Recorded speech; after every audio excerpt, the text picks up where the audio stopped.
சான்றோர் பெருமக்களுக்கும் கொட்டும் மழையிலும் கால்கடுக்க நின்று பேச்சை கேட்கும் அன்பான மக்கள் அனைவருக்கும் என்னுடைய நன்றி கலந்த வணக்கத்தை முதலில் தெரிவித்துக் கொள்கிறேன். அண்ணா வந்து அழகாதான் பேசினார். நானும் அதுக்கு மறுப்பு சொல்லவே இல்லை. என்ன நுங்கு வண்டி ஓடினாராம், குச்சி வச்சு நுங்கு வண்டி ஓடினாராம். ரோட்ல அம்பாசிடர் கார் போடப்ப பின்னாடியே ஓடினாராம். இப்ப வந்ததுல வரப்பையும் ட்ரெயின்ல பின்னாடியே ஓடி வர வேண்டியதானே சென்னை வரைக்கும். இல்லைன்னா காரில் இப்போ வரைக்கும் அம்பாசிடர் பென்ஸா மாதிரி அவ்வளவுதானே. எத்தனையோ பென்ஸ்கா ரோட்ல வந்து பின்னாடியே ஓடி வாங்கலேன். எதுக்கு? இப்போ மெட்ரோ வேணும், இல்லைன்னா ஃப்ளைட் வேணும். ஆனா நம்மளுக்கு சொகம் மட்டும் என்னன்னு கேட்டா நுங்கு வண்டி அம்பாசிடர் தான். பேசுறதுக்கு மட்டும்தான் நல்லா இருக்குன்னு நம்ம சொன்னாரு. வாட்ச் கட்டினாரா, பேசுறப்ப கையை ஆடி ஆடி பேசுறாரு. நானும் அந்த காலத்துல வந்து எந்த மாதிரி வாட்ச் கட்டிருப்பேன் தெரியுமா? இப்ப அண்ணன் கட்டிட்டு முள்ளு கூட இல்லை, எங்களை மாதிரி ஸ்மார்ட் வாட்ச் கட்டியிருக்காரு. ஆனா படம் சொன்னது ஸ்மார்ட் வாட்ச். சொன்னது என்ன சொன்னாரு? Smart watch. எல்லாரும் இப்ப ஸ்மார்ட் வாட்ச் தான் கட்டுறாங்கன்னு. அவரு கட்டி இருக்கிறதே ஸ்மார்ட் வாட்ச். அவரே பழையது ஞாபகம் வச்சுக்கவே இல்லை. ஆனா பேசுறதெல்லாம் பழசு வந்து போற்றி புகழணும். அந்த நீங்கெல்லாம் வாங்க, நீங்க பழசு நினைச்சு பாருங்க. வருடத்துல என்ன இருக்கு? நேற்று நாங்க விருந்து சாப்பிட்டோம், சூப்பரா இருந்துச்சு. நீங்க நாளைக்கு சாப்பிடவே போறது இல்லை, அதை எப்படிங்க நீங்க பெருமையா பேசுறீங்கன்னு? கனவுகள் என்னைக்குமே நிறைவேறினாதான் சந்தோஷங்கிறது கிடையவே கிடையாதுங்க. எங்களுடைய கனவுகளை நினைச்சத ப்ராசஸ் இருக்கு பாத்தீங்களா, அதை விட பெரிய சந்தோஷமே கிடையாது. நான் அந்த இலக்கை அடையும் போது கிடைக்கிற சந்தோஷத்தை விட அதுல இருக்கும் பாத்தீங்களா, அது ஒவ்வொரு படியையும் கிராஷ் பண்றோம் பாத்தீங்களா, அப்ப கிடைக்கிற சந்தோஷம் தான் என் வெற்றியை விட பெருசா இருக்கும். அதுதான் நாங்க சொல்றோம், அதை புரிஞ்சுக்கோங்கன்னு சொல்றோம். அதே மாதிரி ஓடிடி பிளாட்ஃபார்ம்லாம் இப்போ வந்துருச்சு. அவர் வந்து ஆண்டனாவை திருப்பி திருப்பி வந்து பார்த்தாராம். இப்போ வந்து ஓடிடி அண்ணன் மேடைக்கு ஏறதுக்கு முன்னாடி ஓடிடியில் ஒன் சீரீஸ் பார்த்துட்டு இருந்தாரு. என்னென்னு கேட்டால், இந்த மாதிரி படத்தில் சீரீஸ் பார்க்கலாமா, மேடைக்கு ஏறுற வரைக்கும் உட்கார்ற வரைக்கும் எல்லாமே என்னுடைய கனவுகளை நோக்கி தான். இப்போ வரும்போது ஒரு 3 பேருமே சரி ஒரு கனவு இல்லாமல் அந்த மேடையில் வந்து உட்கார்ந்துருப்பாங்க. இன்னைக்கு நான் பேசி 4 பேராவது கை தட்டணுங்கிற கனவு இல்லாமலா இருக்கும் உங்களுக்கு? கிடையாது. 4 பேர் கை தட்டுறவங்கள 4 பேர் ஆக்குறீங்க, கூட கொஞ்சம் பேர் கை தட்டு அவங்க நினைவுலயே இருந்தாங்கன்னா அப்படி இல்லை நடுவர்களே. அவங்க நேற்று எனக்கு கை தட்டினாங்க, எனக்கு சந்தோஷப்பட்டுக்கிட்டோம். நாங்க தானே கனவு நோக்கி போறோம், எங்களுக்கு இவங்க கை தட்டுட்டோம். அப்போ நேற்று எங்களுக்கு கை தட்டினாங்கப்பா, அது போதும் நினைச்சு அவங்க 3 பேர் சந்தோஷப்பட்டுருவாங்க. அப்படி இங்க வந்து உட்கார்ந்து இருக்கிறதே கனவுகளை நோக்கி. ஆனா எல்லாம் வந்து பழசு வேணும். அதே மாதிரி ஒரு விஷயம் என்ன சொன்னாரு, விளையாட்டு எல்லாமே பழைய விளையாட்டுகள் விளையாண்டோன்னு. பழைய விளையாட்டை நாங்க குறை சொல்லலைங்க. ஆனா வருங்காலத்துல என்ன வேணும்னு தெரிஞ்சு இன்னைக்கு செஸ்ல நம்ம தமிழ்நாட்டுல பிரக்யானந்தா போய் உலக அளவுல பேர் வாங்கி கொடுத்தாருன்னா அதுக்கு காரணம் எங்களுடைய வருங்கால கனவு என்ன இந்த உலகத்துக்கு வேணுமோ அதை நோக்கி போறோம். நான் இப்படி சொல்லி தொடங்கணும் அப்படின்னு நினைக்கிறேன். கனவுன்றது என்ன தெரியுமா? நம்ம தவறி விழும்பொழுது நம்ம விழாம தாங்கி பிடிக்கிற கரம். கண்ணீர் விட்டு நான் தவறி அழும் பொழுது என் கண்ணை தொடச்சு ஆறுதல் சொல்ற மனம். இதுக்கு மேல எல்லாம் பட்டாச்சு, இந்த வாழ்க்கையே வேணான்னு நான் விருத்து போகும்போது இதுக்காகவே நீ வாழணும்னு சொல்ற ஒரு வைராக்கியம். என்னால முடியலப்பா, எனக்கு போதும், நான் சோர்ந்து போய் உட்காரும் போது ஒன்னால முடியலன்னா வேற யாரால முடியும்னு எனக்குள்ள கொடுக்கிற ஒரு தன்னம்பிக்கை. இதுதான் கனவுன்னு சொல்றோம். இந்த கனவு தர மகிழ்ச்சி, தன நம்பிக்கை வேற என்ன தந்துட முடியும்? நான் அண்ணன் பழைய கால நினைவுகள் எல்லாம் மறந்துட முடியுமா? அது என்னைக்குமே இருக்கும். நிதர்சனமான உண்மை என்ன தெரியுமா? நம்ம எல்லாருக்கும் ஒவ்வொரு வயசு இருக்குங்க அரங்கத்துல. ஒவ்வொருத்தரும் ஒவ்வொரு வயசை கடந்து வந்திருப்போம். ஆனா பழைய நினைவுகளை சொல்லுங்களேன் அப்படின்னு சொன்னா எல்லாரும் கைவிட்டு எண்ணிடலாம். 4 நினைவு, 5 நினைவு, 6 நினைவு தான் நம்மளால சொல்ல முடியும். ஏன்னா நிதர்சனமான உண்மை என்னன்னா, நினைவுகள் மறந்துதான் போகும். காலம் மாற மாற, மக்கள் நம்ம மாற மாற நினைவுகள் மறந்துருங்க. ஆனா கனவுகள் என்று மறந்தும் போகாது, மறந்தும் போகாது. நினைவுகள் அப்படியே தான் இருக்கு என்னைக்குமே. அதாவது கனவுகள் அப்படியே நினைச்சு நிற்கும். இப்படி சொல்றேன், நினைவுகளும் பசுமையானது உண்டு. என்னைக்குமே மறக்காத நினைவுகள் உண்டு. அது என்ன தெரியுமா? நான் நினைச்ச உடனே ஒரு நினைவு சொல்லன்னு சொன்னா ஒரு அண்ணா எழுச்சி சொல்லுவார், நான் முதல்ல என் சம்பளத்துல வாங்கின வண்டி, அதனால மறக்கவே முடியாது. அந்த நாள் என் சம்பளத்துல வாங்கினது அது என்னைக்குமே மறக்க முடியாத நினைவு தான். ஆனா நினைவு எப்படி உருவானுச்சுன்னு தெரியுமா? அண்ணன் சொன்னார்ல, என்ன ரோட்ல விளையாடுறப்ப அம்பாசிடர் காரு போனுச்சுன்னு. அப்படி நீங்க ஒரு நாள் ரோட்ல கிரிக்கெட் விளையாண்டுட்டு இருந்திருக்கீங்க. ஒரு 26-27 வயசுலயே வண்டியை விட்டுட்டு போயிருந்திருப்பாரு. நாளைக்கும் நான் 25 வயசு எனக்கு ஆகும் போது நான் உழைச்சு சம்பாதிச்சு இதே மாதிரி வண்டி வாங்கி நானும் இதே திருவிழா விட மாட்டேன்னு அப்ப நீங்க கண்ட கனவு 25 வருஷம் கழிச்சு உங்களுக்கு நிறைவேறி இருக்கும். கனவால நிறைவேறின நினைவுகள் மட்டும்தான் மனசுல இருக்குமே தவிர எல்லா நினைவுகளும் மனசுல இருக்காதுங்க. இருக்கிறதுலே மிகப்பெரிய வரம் என்ன தெரியுமா? படுத்த உடனே தூங்குனா மிகப்பெரிய வரம்னு சொல்லுவோம். நோய் நொடியே இல்லாத உடம்பு வரம்னு சொல்லுவோம். அதே மாதிரி பழைய காலத்து நினைவுகளை மறக்கிறது பெரிய வரம். இங்க இருக்கிற எத்தனை பேருக்கு எல்லா நினைவுகளும் நல்லதா இருக்குன்னு சொல்லுங்க பார்ப்போம். எல்லாருடைய நினைவுகளையும் துன்பம், துயரம், அத்தனை ரணங்கள் நிறைந்ததா இருக்கு எல்லாருடைய நினைவுகளும். அந்த நினைவுகள் எல்லாம் மறக்கணும்னா நீங்க எல்லாருக்குமே ஒரு கனவு வேணும். அந்த கனவுகளை நோக்கி போறதுதான் எங்களுடைய நோக்கமா இருக்கு. ஒண்ணும் இல்லை, நான் எப்படி சொல்றேன், நினைவுகளுக்கு மகிழ்ச்சிக்கு ஒரு அளவு உண்டு. ஒவ்வொரு மகிழ்ச்சிக்கும் ஒவ்வொரு அளவு உண்டு.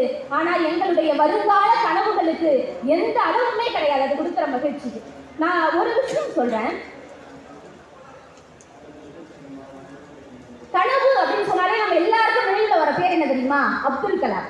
அப்துல் கலாம் கனவு காண சொன்னாருன்னு. ஆனா நான் அப்துல் கலாமை பத்தி பேச போறது இல்லைங்க. அப்துல் கலாமே வியந்து பார்த்த ஒரு சிறுவனை பத்தி தான் பேச போறேன். 2006 ஆந்திரால ஒரு பெரிய வெள்ளம் வருது. நிவாரண பொருட்கள் கொடுக்கறதுக்காக அப்துல் கலாம் ஆந்திராவுக்கு போறாரு. அப்ப அந்த பையன் பார்வை மாற்றுத்திறனாளி சிறுவன். அந்த சிறுவனை பார்த்து, உனக்கு வருங்காலத்துல என்னவா ஆகணும்னு கனவு, என்ன லட்சியம்னு கேட்கிறாரு அப்துல் கலாம். அதுக்கு அந்த சிறுவன் சொல்றான், பார்வையற்ற இந்தியாவின் முதல் ஜனாதிபதியாக ஆக வேண்டும் என்பது என்னுடைய லட்சியம்னு அப்துல் கலாம் கிட்டயே சொல்றேன். அது மட்டும் இல்ல, எனக்கு அமெரிக்காவில் இருக்கக்கூடிய MIT யூனிவர்சிட்டியில படிக்கணுங்கிறது எனக்கு அடுத்த லட்சியம்னு சொல்றாரு அப்துல் கலாம். இந்த மாதிரியான லட்சியங்களும் கனவுகளும் இருக்கிற இளைஞர்கள் தான் இந்தியாவுக்கு தேவைன்னு சொல்லிட்டு போயிடுறாரு. அதுக்கப்புறம் அந்த பையன் 10வது படிக்கிறான், 90% மதிப்பெண் எடுக்கிறான். 12வது படிக்கிறான், 96% மதிப்பெண் வாங்குறான். அதுக்கப்புறமா லீட் 2020 இயக்கமும் GE நிறுவனம் அப்படிங்கிற ஒரு தன்னார்வ நிறுவனமும் சேர்ந்து அவருடைய ஆசை லட்சியத்தை நிறைவேற்றுறாங்க. அமெரிக்காவில் போய் MIT ஒரு சிறுவன் படிக்கிறாரு. அப்போ அந்த GE நிறுவனமே சொல்றாங்களாம், படிச்சு முடிச்சுட்டு எங்க நிறுவனத்திலேயே அந்த வேலைக்கு சேர்ந்துருங்களேன் அப்படின்னு. அதுக்கு அந்த சிறுவன் சொன்ன பதில் என்ன தெரியுமா? என்னால் ஒரு வேலை பார்வையற்ற இந்தியாவின் முதல் ஜனாதிபதியாக ஆக முடியாவிட்டால் உங்க நிறுவனத்தில் நான் வேலைக்கு சேர்க்கிறேன்னு சொன்னாங்க. அப்போ என்னதான் நான் படிச்சாலும் என்னுடைய கனவை நோக்கி நான் போகிறேன் பார்த்தீங்களா, அதுதான் நடுவர்களே. அது நிறைவேறுமோ நிறைவேறலையோ என்னுடைய அதை நோக்கிய பயணமே எங்களுக்கு மகிழ்ச்சியை சொல்லி இப்படி சொல்லி நிறைவு செய்கிறேன். நினைவுகள் என்பது பல காயங்களையும் துன்பங்களையும் துயரங்களையும் கொண்டது. அந்த காயத்தோடய ஒரு மனுஷன் வாழ்ந்து முடிச்சிட முடியாதுங்க வாழ்க்கைய. அந்த காயத்தை ஆற்றணும்னா ஒரு மருந்து தேவை. அது நாளைய நகர்த்தி போடும்னா அதுக்கு மருந்து தேவை. அந்த மருந்து தான் எங்களுடைய நாளைய கனவுகள். ஆக காயங்களுடன் இருக்கும் நேற்றைய நினைவுகளை மருந்தாக இருக்கும் எங்களுடைய நாளைய கனவுகளை சரி செய்யும் என்று கூறி, மகிழ்ச்சியை தருவது நாளைய கனவுகளே என்று கூறி தந்த வாய்ப்புக்கு நன்றி பாராட்டி விடைபெறுகிறேன். நன்றி, வணக்கம். அக்ஷயா இளம் பேச்சாளர், அவங்க திரட்டிய தகவல்களை எல்லாம் சொல்லியிருக்கிறாங்க. நீ நொங்கு வண்டி ஓட்டுறதை விட பிரக்யானந்தா மாதிரி செஸ்ஸில் போய் பண்ணைன்னா, சமீபத்தில் ஒரு சின்ன வீடியோ பார்த்தேன். ஏர்போர்ட்டில் ஏகப்பட்ட போலீஸ் பாதுகாப்போடு ஒருத்தர் வர்றார். ஏகப்பட்ட போலீஸ் சுற்றி நிற்கிது. அது யூடியூப்பில் வந்திருந்தது. யாரா வரா? நடிகரா, அரசியல் தலைவரா, இல்லை வேறு யாரும் வெளிநாட்டு விஐபியான்னு பார்த்தா கூட்டத்தில் சின்னதாக சில்லாரியாக ஒரு பையன் வரா, பிரக்யானந்தா. பார்க்க எவ்வளோ பெருமையாக இருந்தது தெரியுமா? சாதாரண குடும்பத்தில் பிறந்த ஒரு பிள்ளை இன்றைக்கு ஜனாதிபதியையும் பிரதமரையும் பார்க்க போகிறார் என்றால் அவனுக்குள்ளே இருந்த ஆற்றல், அதை அந்த பெற்றோர்கள் வெளிக்கொணர்ந்தது. அவனுடைய கோச்சு, அவனுக்கு குருவாக இருந்தவர்கள் அவனை தூண்டி விட்டது. இன்றைக்கு உலக அரங்கில் பெரிய உயரத்துக்கு போயிருக்கிறான். அதானி நிறுவனம் அவனை தத்தெடுத்திருக்கிறது. அதானி அவர்களை போய் நேராக பார்த்துருக்கான். பார்க்க முடியுமான்னு ஒரு சின்ன பையன் அந்த விளையாட்டு விளையாடணும்னு ஆசைப்படணுமா? இந்த வயசில் நொங்கு வண்டி ஓட்டணும், காருக்கு பின்னாடி ஓடணும், இதெல்லாம் யார் பண்ணுறது அப்படின்னு கேலி கிண்டல்மா பண்ணி ஒரு பார்வையற்ற குழந்தை இந்தியாவின் முதல் பார்வையற்ற ஜனாதிபதியாக வரணும் அப்படின்னு ஆசைப்பட்டதை அவங்க சொன்னாங்க. என்னங்க அவங்க சொன்னது ஏதாவது புரிஞ்சுதுங்களா? உங்கள்கிட்ட தான் கேட்குறேன். நீங்கள் எல்லோரும் குளிருக்கு கையை கட்டி உட்காந்துருக்கீங்க. எனக்கு அப்படி தான் இருக்கணும்னு ஆசையாக இருக்குது. ஏன்னா கொஞ்சம் நீங்கள் உற்சாகம் கொடுத்தா தான் சின்ன பிள்ளைகள்லாம் பேச முடியும் இல்லையா? பேச வர்றவங்களுக்கு உங்கள் அன்பும் ஆதரவும் தேவை. இந்த வேகத்தில் இப்போ இதுக்கு பதில் சொல்றதுக்கு வர்றாங்க தெய்வானை மணிகண்டன். வாங்கம்மா. மரியாதைக்குரிய நடுவர் அவர்களே, பேச்சாளர் பெருமக்களே, சீரோடும் சிறப்போடும் இந்த புத்தக கண்காட்சியை நடத்தி கொண்டிருக்கக்கூடிய பெரியவர்களே, புத்தகத்தை விட உற்ற நண்பன் இருக்க முடியாது என்று கொட்டும் மழையிலும் கூட நண்பனை தேடி வந்திருக்கக்கூடிய வாசக பெருமக்களே, உங்கள் அத்தனை பேருக்கும் என்னுடைய மிக பணிவான வணக்கம். நடுவர் அவர்களே, ம் அக்ஷயா ரொம்ப சீரியஸா பேசியிருக்காங்க. ஆமாம்மா, நிலைமையே இப்போ சீரியஸாக தான் இருக்கு. ஆல்ரெடி வீட்டுக்கு போகுமா முடியாதான்னு படப்படன்னு இருக்கும். இதுல ரொம்ப படப்படன்னு ஆக்கியிருக்காங்க. ம் ஏற்கனவே குளிருது வேற. ம் போற வழியிலே எங்கேயாவது படுத்து போமான்னு வேற பயமா இருக்கு. அப்படியெல்லாம் செய்யக்கூடாது, வீடுகளுக்கு போய் சேர்ந்துடணும். படப்படன்னு பேசியிருக்காங்க. ஒரு டீ வேணா சாப்பிடுங்க. இல்ல நடுவர் அவர்களே, அவங்களுக்கு கொடுக்கணும் டீ. அவங்க தான் படப்படன்னு பேசி எல்லாரையும் படப்படன்னு ஆக்கியிருக்காங்க. என்ன காரணம்? பதட்டத்தில் விட்டுரும். அச்சீவ் பண்ணிடுவோமா, அடைஞ்சிடுவோமா, எல்லாத்தையும் சொல்லிட்டோமே, நானும் செஸ் விளையாடுறேன் பிரக்ஞானந்தாவுமேன்ட்டு இதை நடந்துருமா? நினைவுகள் அப்படி கிடையாது. செஸ் விளையாடுற எல்லாரும் பிரக்ஞானந்தா ஆயிட முடியுமா? ஆனா நொங்கு வண்டி ஓட்டுற எல்லாருமே தான் வண்டிக்கு ராஜாவா தன்னால இருக்க முடியுமா? அதுவும் ராஜாவா தான் இருக்க முடியுமா? நானும் ஓட்டி இருக்கேன். அவங்க சொன்ன அந்த பாயிண்ட் எல்லாம் பாருங்களேன். பிரக்ஞானந்தா, அப்துல் கலாம் இதெல்லாம் எங்க இருந்து படிச்சிருப்பாங்க? ஒண்ணு நியூஸ் பேப்பர்ல படிச்சிருப்பாங்க, இல்ல புத்தகங்கள்ல படிச்சிருப்பாங்க. ஆனா அவங்க பேசுறது என்ன சொன்னாங்க? இது கனவு மேடைன்னு சொன்னாங்க. 4 பேர் கை தட்டுவாங்கன்ற கனவோட தான் இருக்கீங்க. இப்ப கனவு மேடையில கூட நீங்க என்னைக்கோ படிச்ச ஒண்ணு நினைவுல இருந்து எடுத்து நீங்க சொல்லணும்ன்ற ஒரு நிர்பந்தத்தை தானே இருக்கீங்க. நடுவர் அவர்களே, கனவுகள் என்பது ஒரு வைராக்கியத்தை கொடுக்கின்றதுன்னு சொன்னாங்க. உண்மை, கனவுகள் வைராக்கியத்தை கொடுக்கலாம், மூளைக்கு ஒரு கௌரவத்தை கொடுக்கலாம். ஆனால் நினைவுகள் இருக்கின்றதே, அதுதான் காயப்பட்ட மனதிற்கு மருந்தாக இருக்கும். நிறைய வீட்டுல உண்டு இன்னைக்குமே, அம்மா தவறி போனதுக்கு அப்புறம் இல்ல மனைவி இல்லைன்றதுக்கு அப்புறம் அவங்களோட ஒரு புடவையை மட்டும் எடுத்து பத்திரமா வச்சிருப்பாங்க சார். வச்சுட்டு அந்த புடவையில படுத்து தூங்காதான் தூக்கம் வருதுன்னு சொல்லுவாங்க. இன்னும் சில வீட்டுல அப்பாவோட கடிகாரத்தை நான் கையில கட்டிக்கிறேனே அப்படின்னு சொல்லிட்டு பையன் வாங்கிப்பான். இப்போ ஒவ்வொரு தடவையும் பாருங்க, கடிகாரத்தை கட்டும் போது கடிகாரத்தையா கையில கட்டுறோம், அந்த மணிக்கட்டுல அப்பாவோட அத்தனை நினைவுகளையும் சேர்த்து கட்டுறது இல்லையா? அப்பா நினைவு. ஒவ்வொரு முறையும் அந்த சேலையில படுக்கும் போது சேலையிலயா படுக்கிறோம், அம்மாவின் வாசனையிலும் அவளுடைய நினைவுகளிலும் தானே முகத்தை புதைக்கின்றோம். அப்ப ஒரு வைராகியத்தை கொடுப்பது கனவாக இருக்கலாம், ஆனால் காயப்பட்ட மனதிற்கு மருந்தாக இருப்பது நேற்றைய நினைவுகள் தான். இன்னும் சொல்ல போனா நினைவுகள் பொக்கிஷமானது. நிறைய வீட்டுல ஒருவேளை கணவன் இல்லை மனைவி இல்லை அப்படின்னா வேற வீட்டுக்கு போகவே வரமாட்டாங்க சார் பெரியவங்க. இல்ல நான் இங்கே வாழ்ந்துடுறேன், இங்கே இருந்துடுறேன் அப்படின்னு சொல்லுவாங்க. ஏன் இல்ல 23 வருஷம் ஆச்சு, 25 வருஷம் ஆச்சு, பழைய வீடு விட்டு வேற வீட்டுக்கு போயிடலாமே அப்படின்னா, இல்ல அவரோடு இருந்த நினைவுகள் எனக்கு இங்க இருக்கு, இந்த வீட்டுல இருக்கும் போதுதான் எனக்கு சுகமா இருக்கு அப்படின்னு பழைய வீடு கூட பொக்கிஷமாக்கி கொடுப்பது நினைவுகள் தான். அக்ஷயா சொன்னாங்க, துன்பமான நினைவுகள் இல்லையா, எல்லா வாழ்க்கையில நடக்கிறதெல்லாம் நினைவுகள் ஆகிறாது. உண்மை, வாழ்க்கையில நடக்கிறதெல்லாம் நினைவுகளா? அவை எல்லாம் நிகழ்ச்சிகள்.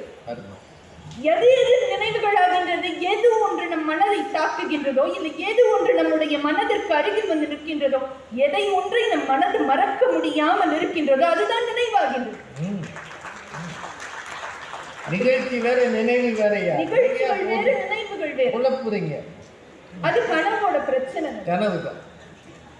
கனவுலயே நடக்கும் போது எப்படி இருக்கு? அப்ப அவங்க சொன்னாங்க, துன்பமான நினைவுகள் இல்லையா, துன்பமான ரணமான நினைவுகள் இல்லையான்னு உண்டு. நீங்க காணுகின்ற கனவுக்கு கூட நினைவுகள் தான் விதையாக இருக்கின்றது. அந்த நினைவுகளால தான் நீங்க மேல மேல போகணும்னு சொல்லிட்டே நினைக்கிறீங்க. நடுவர் அவர்களே, நினைவுகள் என்பது மனதிற்கு நெருக்கமானது, மனதை லேசாக்குவது, மனதிற்கு சுகமானது. ஆனா கனவு என்பது காணல் நீரை போல, கிட்ட வந்துட்டோன்னு தோணும், கிட்ட வரும்போது அது இல்லாம போயிடும். நாளைக்கு கிட்ட வந்துருவோன்னு தோணும், இன்னும் ஒரு நாள் இடுக்குதேன்னு சொல்லி இருக்கோம். கனவு என்பது நிழல், நினைவு என்பது நடந்த ஒன்று, அது நிஜம். நிஜம். அப்ப நிழலை பார்த்து நான் சந்தோஷப்படுவேனா, இல்ல நிஜத்தை பார்த்து நம்முடைய மன மகிழ்ச்சி அடையுமா? நிஜத்தை தான் பார்க்கணும். உங்களுக்கு ஒரு 3 பேர் ரசிகர் இருக்காங்கன்னு நினைக்கிறேன். அது நிஜம். எனக்கு என்ன நடுவர் அவர்களே, நினைவுக்கு நினைவு.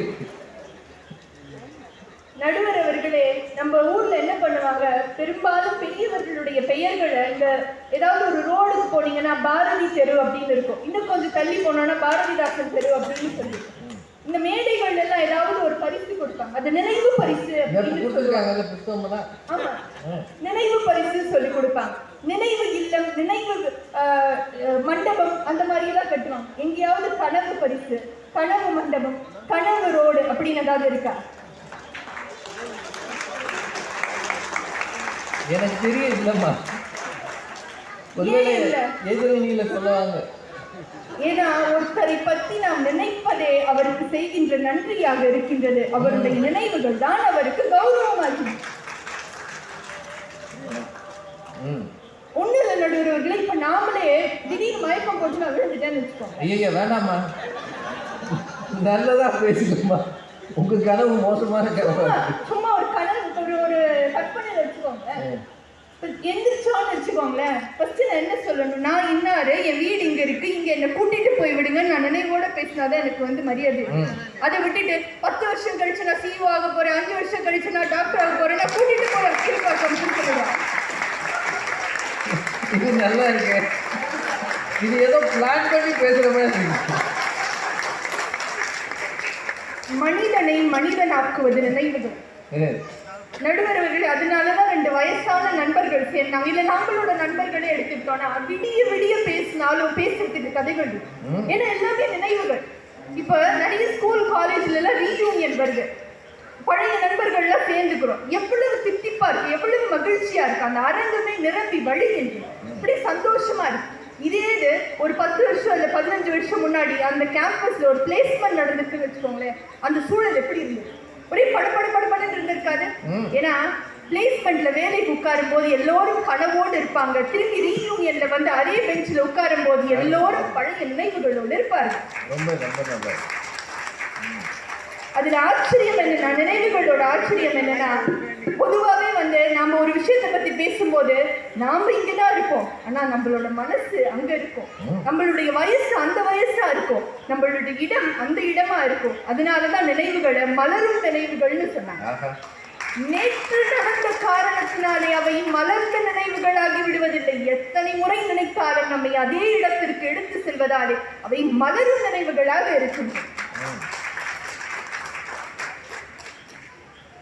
இன்னொரு ஆச்சரியம் என்னன்னா, நம்ம ஒரு காலத்துல அண்ணன் தம்பியா அல்ல அக்கா தம்பி யாராவது இந்த முடிய பிச்சுட்டு சண்டை போட்டுருப்போம். அப்ப இருக்குது.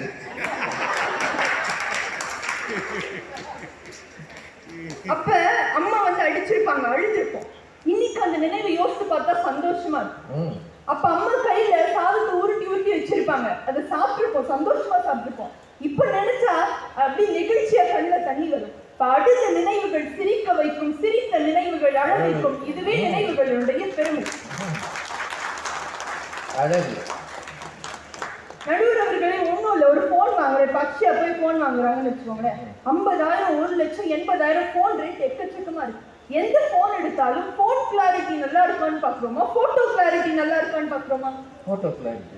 ஏன் இங்க நின்று ஒரு போட்டோ எடுக்கணும், அங்க நின்று ஒரு போட்டோ எடுக்கணும்னு சொல்லி நினைவுகளை சம்பாதிக்கத்தான் மனிதர்களே விளைகின்றனர். ஆனா அக்ஷயா மட்டும் அடுத்து என்ன பண்ணலாம்னு சொல்லிட்டு கடவுளே இருப்பாங்க போல. அந்த அணி மட்டும் போனை வாங்கி திட்டம் போடுவாங்க. நடுவர் அவர்களே, ஒன்றை சொல்லி நிறைவு செய்கின்றேன்.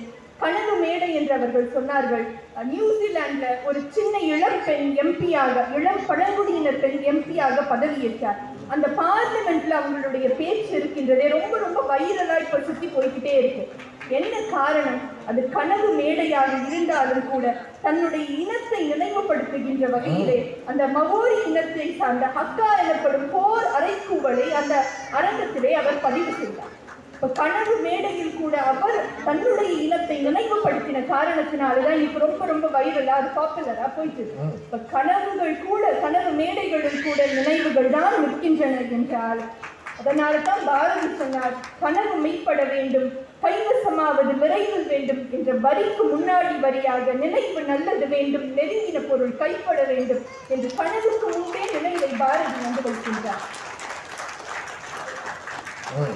நினைவுகள் என்பது இனிமையானது நடுவர் அவர்களே. எத்தனை முறை நினைத்தாலும் இனிமையாகத்தான் இருக்கும். கனவு என்பது இனிப்பானது. ஒரு அளவுக்கு மேல இனிப்பு போயிடுச்சுன்னா சுகர், டயாபெட்டிஸ் எல்லாம் வந்துடும். எனவே இனிமேல் வராது. நடுவர் அவர்களே, ரொம்ப தூரம் நடந்த பிறகு அந்த பாதையில நம்ம நடந்து வந்த பாதையை திரும்பி பார்க்கும்போது அப்பாடா இவ்வளவு தூரம் வந்துட்டோம் அப்படின்னு ஒரு சுகம் இருக்கும். அதுதான் நேற்றைய நினைவுகள் தருகின்ற சுகம். இன்னும் இவ்வளவு தூரம் நடக்கணுமே அப்படின்னு சொல்லும் போது ஒரு பெருமூச்சு இருக்கும். அந்த பெருமூச்சு அவ்வளவு மகிழ்ச்சியாக எனக்கு தெரிந்து இருக்காது. எனவே நடுவர் அவர்களே, வாழ்க்கையில் மகிழ்ச்சி நேற்றைய நினைவுகளே என்று சொல்லி நல்ல வாய்ப்புக்கு நன்றி கூறி விடைபெறுகிறேன். நன்றி. அந்தமும் ஆதியுமா எழுதுறாங்க. ஆதிதான் விளைஞ்சுது. கண்ணதாசன் வரிகள்ல நினைவலைகள் தொடர்ந்து வந்தாத்தாயா கனவலையே இருக்கணும். எனக்கு நினைவுகளே இல்லைன்னா கனவு ஏதுன்னு கேட்கிறாங்க. ரொம்ப கடுபடியா பேசுகிறாங்க. ஒரு ரீயூனியனுக்கு போற பையன் 2 ஃப்ரெண்ட்ஸ் எப்படி பேசுவாங்க? அவங்க 2 பேரும் கேம்பஸ் இன்டர்வியூல இருந்தப்ப பேசிக்க கூட மாட்டாங்க. டென்ஷனா இருப்பான். அவனுக்கு கிடைச்சி எனக்கு கிடைக்கிறதுனா எப்படி எனக்கு கிடைக்கணும்? நல்ல ஃப்ரெண்ட்ஸ் கூட அந்த கேம்பஸ் இன்டர்வியூல ஒரு மாதிரி கம்முன்னு இருப்பாங்க. அதே இது பின்னாடி வந்த பிறகு கிடைக்காதவங்க சொல்லுவாங்க, நல்ல நல்லதான் நான் கிடைக்கல, கிடைச்சிருந்தா நானும் ஒரு மாதிரி ஆயிருந்திருப்பேன். ஒரு வேலை இல்லாம சுயமா தொழில் துறையில இன்னைக்கு 200 பேரை வச்சு காப்பாத்திக்கிட்டு இருக்கேன் அப்படின்னு சொல்லுவது வாய்ப்பு இருக்கு அப்படின்னு. இதையெல்லாம் சேர்த்து வைத்து ரொம்ப கம்பீரமாக இந்த அணியை கொண்டாந்து இவர் வண்டி ஓட்டிக்கிட்டே இருந்தாரு. இவங்க வாகனத்துல பறந்துட்டாங்க. இப்போ இதுக்கு பதில் சொல்லணும் தம்பி சிவகுமார். வாங்கய்யா, நல்லாவே பேச வப்பாசியினுடைய தலைவர் அவர்களே, செயலர் அவர்களே, ஏனைய பொறுப்பில் இருக்கிற பெருமக்களே, சாங்காமிக்குரிய நடுவர் அவர்களே, மேடையில் அமர்ந்திருக்கிற பேச்சாளர்களே, இங்கு பெருந்தர்களாக கூடியிருக்கிற வாசக அன்பர்களே, உங்கள் அனைவருக்கும் என்னுடைய பணிவான புத்தாண்டு வாழ்த்துக்கள், பொங்கல் வாழ்த்துக்களை தெரிவித்துள்ளது. நம்ம நடுவர்களே, அந்த அணியில அவங்க ஒரு மாதிரி பழைய நினைவுல எப்படியோ போயிட்டாங்க. பழைய நினைவு உதவி செய்யுமா? எதிர்கால கனவு உதவி செய்யுமா? பழைய கனவு முக்கியமா? எதிர்கால கனவு முக்கியமா? கேள்வி அதுவே இல்லை. எப்ப ரெண்டுலேயுமே மகிழ்ச்சி இருக்கிறது அப்படின்னு ஒத்துக்கிட்டு எது இதில் அதிக மகிழ்ச்சின்னு கேள்வி வந்ததோ அப்பவே உங்களுடைய மற்ற வாதங்கள்லாம் அடிபட்டு போச்சு. பாருங்க, சிரிக்க வைக்க நினைவே அழ வைக்கும், அழ வைக்க நினைவே சிரிக்க வைக்கும். அப்ப நினைவுன்றது எல்லா காலத்திலையும் உங்களை சிரிக்க வைக்காது, அதுவே அழகும் வைக்கும்ன்றதுல இருந்து அது இன்பம் இல்லை மகிழ்ச்சி இல்லைன்னு அவங்களே ஒத்துக்கிறாங்க. சரி சரி கோலத்திலே கொட்ட மழை நாங்கள் வந்துருக்கேன். குளிர் நேரத்துல அப்புறம் அந்த தம்பி டைட்டானிக் கப்பல் கனவோடு தானே புறப்பட்டது, இது முழுகவே முழுகாதுன்னு. ஆனா ஜேம்ஸ் கேமரான் அந்த படத்தை பத்தி ஒன்லைன் எடுத்து சொல்லி ஆரம்பிச்சார் தெரியுமா? தயாரிப்பாளத்தை போய் ஒன்லைன் சொல்ற டைட்டானிக் கப்பல்ல ஒரு ரோமியோ ஜூலியட் இதான் சார் கதை அப்படின்னா. நிஜம் டைட்டானிக் கப்பல் அப்படி யாரும் கிடையாது. இதுல ஒரு ரோமியோ ஜூலியட் ஒரு கனவை வச்சா பாருங்க, உலகம் முழுக்க சூப்பர் ஹிட் ஆச்சு. ஜேம்ஸ் கேமரான் ஒரு பழைய நினைவில் புதிய நினைவை கொண்டு வந்து வைத்தான். மிகப்பெரிய சாதனையை கனவு தொழிற்சாலை நிறைவேற்றி காட்டியது. கனவு தொழிற்சாலை பாரதியே நினைவுக்கு முன்னால கனவு வச்சாங்க. என்னது இது? ஃபர்ஸ்ட் அந்த வார்த்தையை சொன்னா, அடுத்து இந்த வார்த்தையை சொன்னா. சாப்பிடுறப்ப கூட முதல்ல இலை தான் வருது, விருந்து அடுத்ததான் வரும்.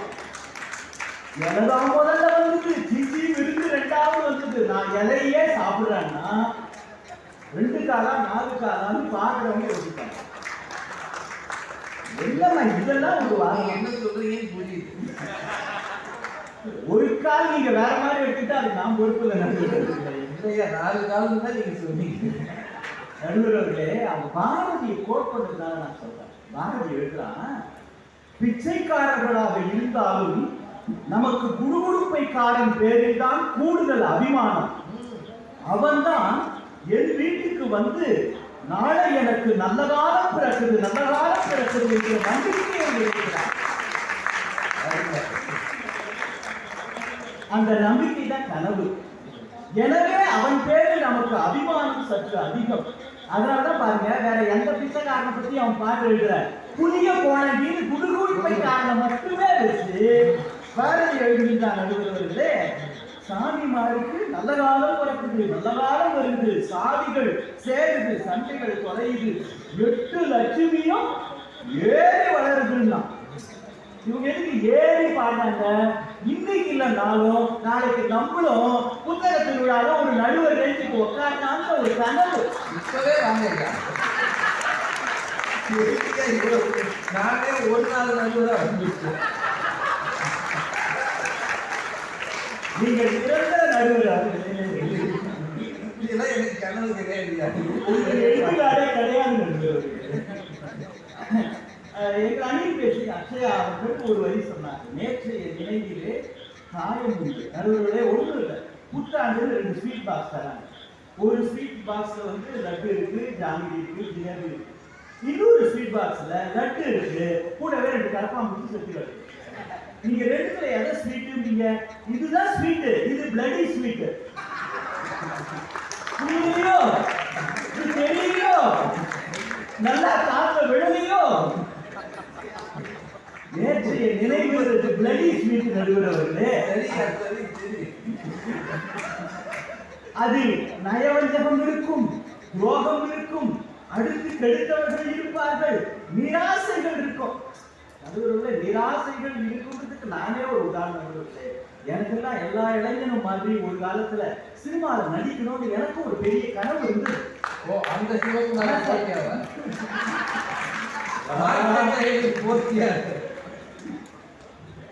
பெரிய ரஜினிக்கு மாமனார் அளவுக்கு வரலன்னா கூட பணம் 14 வருஷம்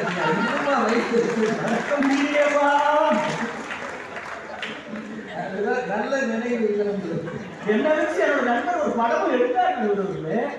ஆமா, தீவிரவாதியா நடிக்கிற அப்படின்னா என்ன வச்சா காமெடி படமா? என்ன போய் தீவிரவாதினா அது சும்மா காமெடி படமா தான் இருக்கணும். கண்டிப்பா தீவிரவாதி. ஆனா கடைசி வரைக்கும் படத்துல ஒரு ஃப்ரேம்ல என்ன காணும்? என்னப்பா படமாட்டா மீசையெல்லாம் வச்சு கையில துப்பாக்கி வச்சு என்ன ஆச்சு? ஒரு சீனி காணும். அது அந்த தீவிரவாதி கலம்பரமா இருக்கா. கடைசி வரைக்கும் அவனை பார்க்கவே இதுக்கு பேர் படம். நேற்றைய நினைவுகளில் நிராசைகள் உண்டு. நடுவுல எனக்கு பாடலா கூட ஆகணும்னு ஆசை. பயப்படாதீங்க, பாடலாம் மாட்டேன். நீங்களே நான் மழை கொடுத்துருக்கீங்க. பாடி முடிச்ச பிறகுதான் ஒரு இடத்துல 2 கப்பு பரிசா கொடுத்தாங்க. இப்ப பாண்டிங்களே அதுக்கு இந்த சின்ன கப்பு, இனிமே எங்கேயும் பாடிடக்கூடாது, அதுக்கு இந்த பெரிய கப்புன்னு கொடுத்தாங்க. ஒரே நிலையில 2 கப்பு வாங்கணும், ஒரே ஆளு நிற்கிறாங்க. அதுல நான் ஒண்ணு கேட்கிறேன். இங்க திருமணம் ஆனவங்க நிறைய பேர் இருக்கீங்க.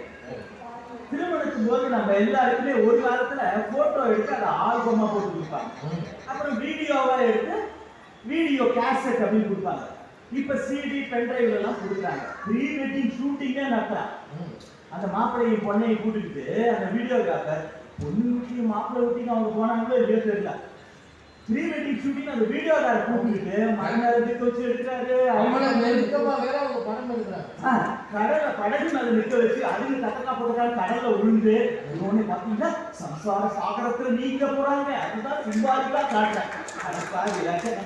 நான் கேட்கறேங்க, கல்யாணம் ஆகி ஒரு 10 வருஷத்துக்கு மேல ஆனவங்க நெஞ்ச தொட்டு சொல்லுங்க, அந்த சிடியோ கேசட்டையோ இந்த 10 வருஷத்துல எவ்வளவு தடவை போட்டு பார்த்துருக்கீங்க? ஒரு தடவை கூட பார்த்துருக்கேன். 2 தடவை 3 தடவை நடுவுல. அப்புறம் உங்களை கேள்வி கேட்க கூடாது. அதெல்லாம் இல்லையா?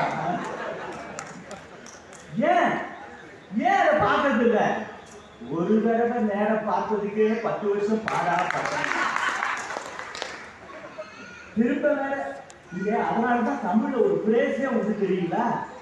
நடந்து போச்சு, பாஸ்ட் இஸ் பாஸ்ட். அத ஒரு கெட்ட கனவா நினைச்சு மறந்துரு. நினைவுகளை கூட மறந்துருன்னு சொல்ற மாதிரி நினைவுகள் இருக்கு. ஆனா குழந்தை பிறந்திருக்கு, பையனை பத்தி கேட்டா இதை பத்தி நடந்ததை பத்தி நினைச்சா அப்படியே அதை விட்டுருங்க சார். ஏன் சார் ஏதோ நடந்து போச்சு, ஒரு தடவை இது பண்ணதுக்கு அதை விடுங்க சார். உங்க பையன் அப்படி வந்து சார் என்னோட சொன்னா அவங்க பிச்சுமா அவங்களுக்கு ஹியூமன் பாடி பேர் ஒரு தனி அட்ராக்ஷன் இருக்கு சார். இப்பயே அப்பா டைமென்ஷன் எப்படி ஆகுது, கண்ணு எப்படி நல்லா தெரியுது, காது எப்படி ஒரு விஷயத்தை உள்வாங்குதுன்னு அனாட்டமி தான் ஒரு சார். கண்டிப்பா ஒரு டாக்டரா வருவான் சார், கண்டிப்பா ஒரு டாக்டரா வருவான் சார். உள்ள குழந்தையினுடைய எதிர்காலம் என்று வருகிற பொழுது அந்த கனவே கணவனாக இருந்தாலும் நினைத்து பார்க்க முடியவில்லை. தகப்பனாக ஆகிற பொழுது கனவு அவரை வானத்தில் பறக்க வைத்தது. பிரின்சிபால் கூப்பிட்டு சொல்றாங்க, மேடம் உங்க டாக்டர் அவருக்கு நல்ல சப்போர்ட் பண்ணுங்க மேடம், கண்டிப்பா அவர் ஸ்கூல் டாப்பரா வரப்போறா, உங்க டாக்டர் ரொம்ப நல்லா படிக்கிறார், அவரை நீங்க வீட்டை தயவுசெய்து டென்ஷன் பண்ணாதீங்க, ஹெல்த்தியான ஃபுட்டு கொடுங்க, ரெஸ்ட் எடுக்க சொல்லுங்க அப்படின்னா அந்த அம்மா அப்படியே கனவுல இப்பவே அவர் ஸ்டேட் ஃபர்ஸ்ட் வந்தா மாதிரியும் இப்பவே சிஎம் கையால மெடல் வாங்குற மாதிரியும் அந்த அம்மா அப்படியே கனவுல விளக்குறாங்கன்னா என்ன அர்த்தம்? உச்சிதனை நிகழ்ந்தால் கருவம் ஓக்கி வளர்ந்தடி, வெற்றி முறை ஊரார் புகழ்ந்தான் வேலை சிரிக்குது. அப்ப எதிர்காலத்தை பற்றிய கனவு என்பது முழுக்க முழுக்க ஆனந்தம் மட்டுமே நிறைந்த ஒன்று. இன்னொன்று சொல்றேன் சார், இவ்வளவு தூரம் நடந்து வந்தோமே, இன்னும் இவ்வளவு தூரம் போனோமா, அப்ப எதிர்காலத்தை நினைச்சா கஷ்டமா இருந்தா, நீங்க இவ்வளவு தூரம் நடந்து வந்த நினைவுதான் எதிர்கால பயணத்தை கூட கஷ்டம் நிறைந்ததாக மாற்றுகிறது. நான் இமயமலை மேலேயே ஏற போகிறேன் என்கிற உறுதிப்பாடு உள்ளத்தில் இருக்கிறவனுக்கு சாலையில் நடப்பது சங்கடமாக இருக்காது. அவர் கோல்ஸ் கீப் அஸ் கோயிங் ஆங்கிலத்தில் சொல்லுவாங்க. மிச்சம் இருக்கிற பெரும்பாலான பேர் நடுத்தர வயசுக்காரங்க, மிச்சம் இருக்கிற வாழ்நாளை நாம் நன்றாக வாழ்வதற்கு நம்முடைய கனவுகள் தான் உந்து சக்தியாக இருக்கின்றன. பெர்னாஷாட்ட போய் கேட்கிறாங்க, ஏன் கல்லூரியில் வந்து நீங்க பேசணுங்க அப்படின்னு. பெர்னாஷா சொல்றாரு, இல்லப்பா எனக்கு இன்னும் அடுத்த 2 வருஷத்துக்கு டேட் இருக்க டைம் இருந்தார். அப்பவே அவருக்கு 87 வயசு.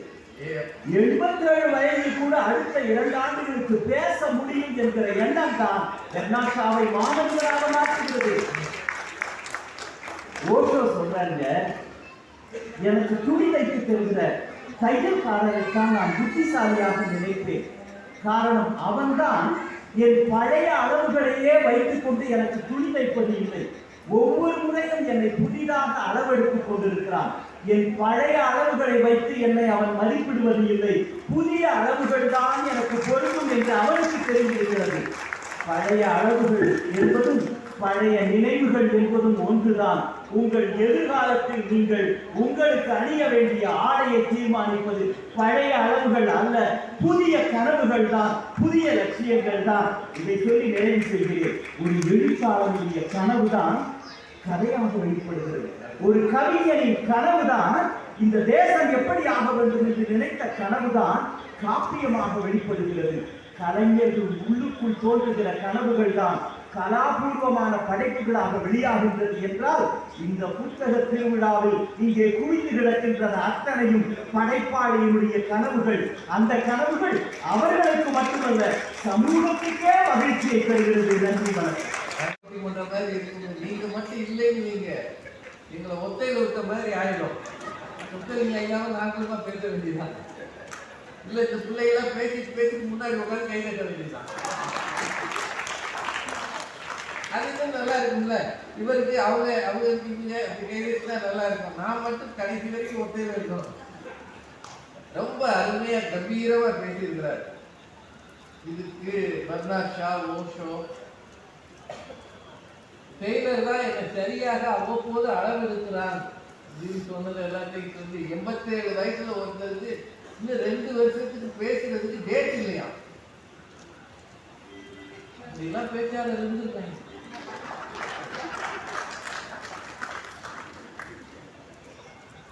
ரொம்ப நல்லா இருக்கு. இப்போ நேற்றைய நினைவுகளே அணியினுடைய நிறைவு பேச்சாளர் திருமதி முனைவர் ரேவதி அவர்கள்.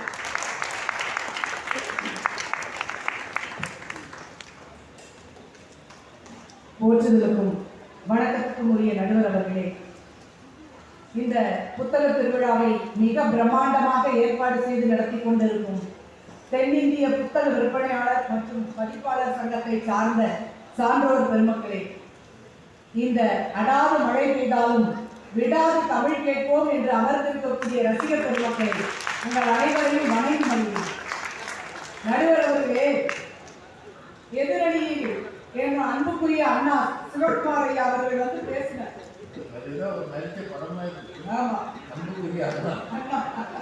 அன்புள்ள அண்ணாவை எடுக்க வேண்டியதுதான். அவர் பேசுல பார்த்தா அவர் கண்ட எதுவுமே நிறைவேறல. அதைத்தான் அவர் சொல்லிட்டு போயிருக்காரு. நான் நடிகனாகணும்னு ஆசைப்பட்டேன், நீங்க தான் ஸ்ரேயாவுக்கு அப்பாவா நினைச்சிட்டீங்களே, வைத்தறிச்சல பாருங்க. கனவு நிறைவேறலைன்னா இவ்வளவு வைத்தறிச்சல் வரும். நான் நடிக்கணும்னு ஆசைப்பட்டேன், நடக்கல. பாடகனாகணும்னு கனவு கண்டேன், 2 கப்பு கொடுத்து அங்கேயே ஆஃப் பண்ணிட்டாங்க. என்னையா பேச்சு? எல்லாத்துக்கும் மேல நடுவர் சீட்டிலே ஆசைப்பட்டுட்டாரு. நானும் நாளைக்கு இடத்துல உட்காரணும், அதுவும் நிராசையா. என்னையா பேச்சு? நிரந்தரமான சீட்டை யாரு வேணாலும் இருக்கட்டையா, நானும் ஒரு நாள் உட்கார்ந்து சொல்லணும்ல. ஆனா நான் திடீர்னு வந்து அப்படின்னு ஆரம்பிக்கும் போதே அந்த கனவு நிறைவேறாத நிராசையில வந்து புலம்பிட்டு போயிருக்காரு சிவகுமார் சார். அதுக்கு முன்னால பேசினாங்க பாருங்க, அன்பு தங்கை ஸ்ரேயா, அச்சயா, அவங்க பேசும்போது எனக்கு ரொம்ப வில்லத்தனமா தெரிஞ்சது. பெரும்பாலும் அடுத்த பெண்களை பார்த்தா இல்ல இல்ல இல்ல, அந்த அடியே கொஞ்சம் வில்லத்தனமா தான் யோசிச்சு. இன்னொருத்தர் வரணுமா பார்த்து பேசுங்க. அடிவாங்க தயாராக இருக்கோம். நாங்க அடிவாங்க ஏரியாவே கிடையாது. எப்படியோ அவங்களுக்கு எதிராக ஒரு மதுரைக்காரன் அடிவாங்க. நல்லா இருக்கு.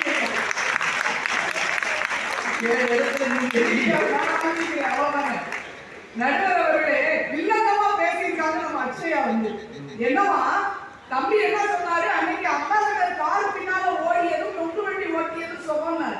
அதுக்கு இந்த பாப்பா என்ன சொல்றாங்க, அன்னைக்கு அருண் அண்ணா என்ன கனவு கண்டார் தெரியுமா? அவர் என்ன கனவு கண்டார் என்று உங்களுக்கு எப்படி தெரியும்? யாரும் கேட்கல. பச்சி சொல்லுச்சு. இவங்க அவர் கனவு கண்டாராம். அப்படி இல்ல, இவர் கண்ட கனவு அது சொல்லி இருக்காருன்னு அர்த்தம். அந்த நினைவாக சொல்லி இருக்காரு. அதனால இன்னைக்கு அந்த சகோதரி வந்து இங்க பேசிட்டு போயிருக்காங்க. உளறிட்டார். நடுவர் அவர்களே அக்ஷயா பேசும்போது சொன்னாங்க, நினைவுகள் எல்லாம் மறந்து போவதுதான் வரம் அப்படின்னாங்க. அப்படியா? நினைவுகள் மறந்து போனா அது வரமா? இல்ல, வியாதி. நினைவு கூட மறந்து போச்சுன்னா அதுக்கு பேர் வியாதி. ஆனா கனவு இல்லைன்னா பிரச்சனை இல்லை, வர்ற வாழ்க்கையை வாழ்ந்துட்டு போயிடலாம். ஆனா நினைவுகள் மறந்து போனால் அதற்கு பெயர் நோய் என்பதை மறந்து விடாதீர்கள். நடுவர் அவர்களே, நாங்க ஏன் நேற்றைய நினைவுகள் மகிழ்ச்சியானது அப்படின்னு சொல்றோம்னா, பொறுப்புகளோ பெரிய நிர்பந்தங்களோ இல்லாத அந்த பாண்டிய வயதில் நினைவுகள் இருக்கு பாருங்க, அது எப்போதுமே அலாதியானது. அதுதான் நேற்றைய நினைவு தரும் சுகம் என்று சொல்கின்றோம். நடுவர் அவர்களே, மலையாளத்துல ஒரு கவிஞர் சச்சிதானந்தன் என்ற அந்த படைப்பாளர் ரொம்ப அழகா சொல்லுவார், நினைவில் காடுள்ள மிருகத்தை எளிதில் பழக்க முடியாது அப்படின்னு சொல்லுவார். சொல்லுவார் இல்லையா? அதைத்தான் சிற்பி தமிழ்ல இப்படி நமக்கு அழகா மொழிபெயர்த்து கொடுத்தார். நினைவில் காடுள்ள மிருகத்தை பழக்க முடியாது, நாமெல்லாம் நினைவில் காடுள்ள மிருகம் என்பதை மறந்து விடாதீர்கள். நினைவு இல்லாம நம்மளால இருக்கவே முடியாது, நினைத்து கொண்டேதான் இருக்கும். நடுவர் அவர்களே, கவிஞர் முத்துக்குமார் ஒரு புத்தகம் எழுதியிருந்தார், நகரம் கிராமம் நகரம் மாநகரம் அப்படின்னு ஒரு நூல். அதுல அவர் பாலியத்தில் வந்த விஷயங்களை எல்லாம் சொல்லிட்டு இருப்பார். அதுல ஒரு கட்டுரை எழுதுறாரியா, சைக்கிள் ஆற்றுப்படைன்னு அதுக்கு பேர் கொடுக்குறாரு. நம்ம எத்தனையோ ஆற்றுப்படை பார்த்துருப்போம். சைக்கிள் ஆற்றுப்படை, அந்த இளமை காலத்தில் அந்த சைக்கிளை எடுத்துக்கொண்டு அந்த ஊர் சுற்றுற இளைஞர்களுக்கு கிடைச்சிட்டு பாருங்க சில நினைவுகள். அதை அந்த நூல்ல அவர் பதிவு செய்யறாரு, அழகா எழுதுறாரு. மார்கழி மாசம் இல்லையா, மார்கழி மாதத்துல முன்னாலெல்லாம் தெருவில் அடைக்க கலர் கோலம் போடுவாங்க, பெருசா பெண்கள் அழகா கோலம் போடுவாங்க. அதை நினைவுபடுத்துறாரு கவிஞர். எப்படி சொல்றாரு, ராமன் கால்பட்டு அகலிகை என்ற கல் உயிர் தெழுந்தது போல இந்த பெண்கள் கைப்பட்டு உயிர் தெழுந்தன தெருக்கள். அப்படி உயிர் தெழுந்த தெருக்கள் அழகான கோலங்களால் வீடு வேறு பெற்றன வீடுகள்.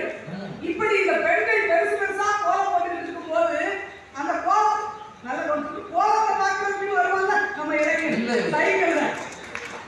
சைக்கிள்ல வந்தவன் அழகு கோலத்தை பார்க்க வந்து நின்றுட்டு கோலம் பட்டா அழிஞ்சு போயிரும்ல, சைக்கிளை ஓட்டிட்டு போனா அந்த கோலம் அழிஞ்சிருமா. அதனால அந்த பையனை சைக்கிளை நிறுத்தி கொஞ்ச நேரம் பார்த்துட்டு இருப்பான். கோலத்தை கொஞ்ச நேரம் பார்த்துட்டு இருந்துட்டு போகும்போது அந்த படாம அந்த சைக்கிளை கொஞ்சம் தூரம் தூக்கி அந்த பக்கம் தள்ளி விட்டு அப்புறம் போய் அப்புறம் தூக்கி இப்படியே நடத்தி திரும்பி பார்ப்பாங்க. அப்புறம் திரும்பி பார்ப்பாங்க. அடுத்த கோலம் வந்து இது கோலமா இருக்குது, ஆரம்பமா இருக்குது. நடுவர்களே அப்படி தாண்டி அவன் போயிருந்தான். அந்த இடத்தில் அழியவே இல்லை. அங்கே பதிந்திருந்தது சைக்கிள் தடம் மட்டுமல்ல, காதல் மனமும் தான் என்று அது பதிவு செய்கிறார் என்றால், அந்த இளமை பருவத்தில் வைத்த அந்த நிகழ்வுகள் எவ்வளவு இனிமையினையும் மகிழ்ச்சியையும் தருகின்றன அப்படிங்கிறத நம்ம மறக்க கூடாது. நடுவர் அவர்களே, நாளைய கனவுங்கிறது கற்பனை, நடக்கலாம் நடக்காம போகலாம். ஆனா நேற்றைய நினைவு என்பது சத்தியமான உண்மைகள், அது மறக்க முடியாது. நம்முடைய பேச்சாளர் அருமை சகோதரர் மறைந்த சண்முகம் அண்ணா அழகா சொல்லுவார் அடிக்கடி, நினைவுகளின் நிறம் பச்சை என்று சொல்வார். நினைவுகளுக்கு ஒரு நிறம் உண்டா, அது பச்சை. அதனால்தான் பசுமை நிறைந்த நினைவுகளே என்று கவிஞர் பாடலாக அதை பாடினார் என்றால், பசுமை நமக்கு எப்போதும் சுகத்தை தரும்.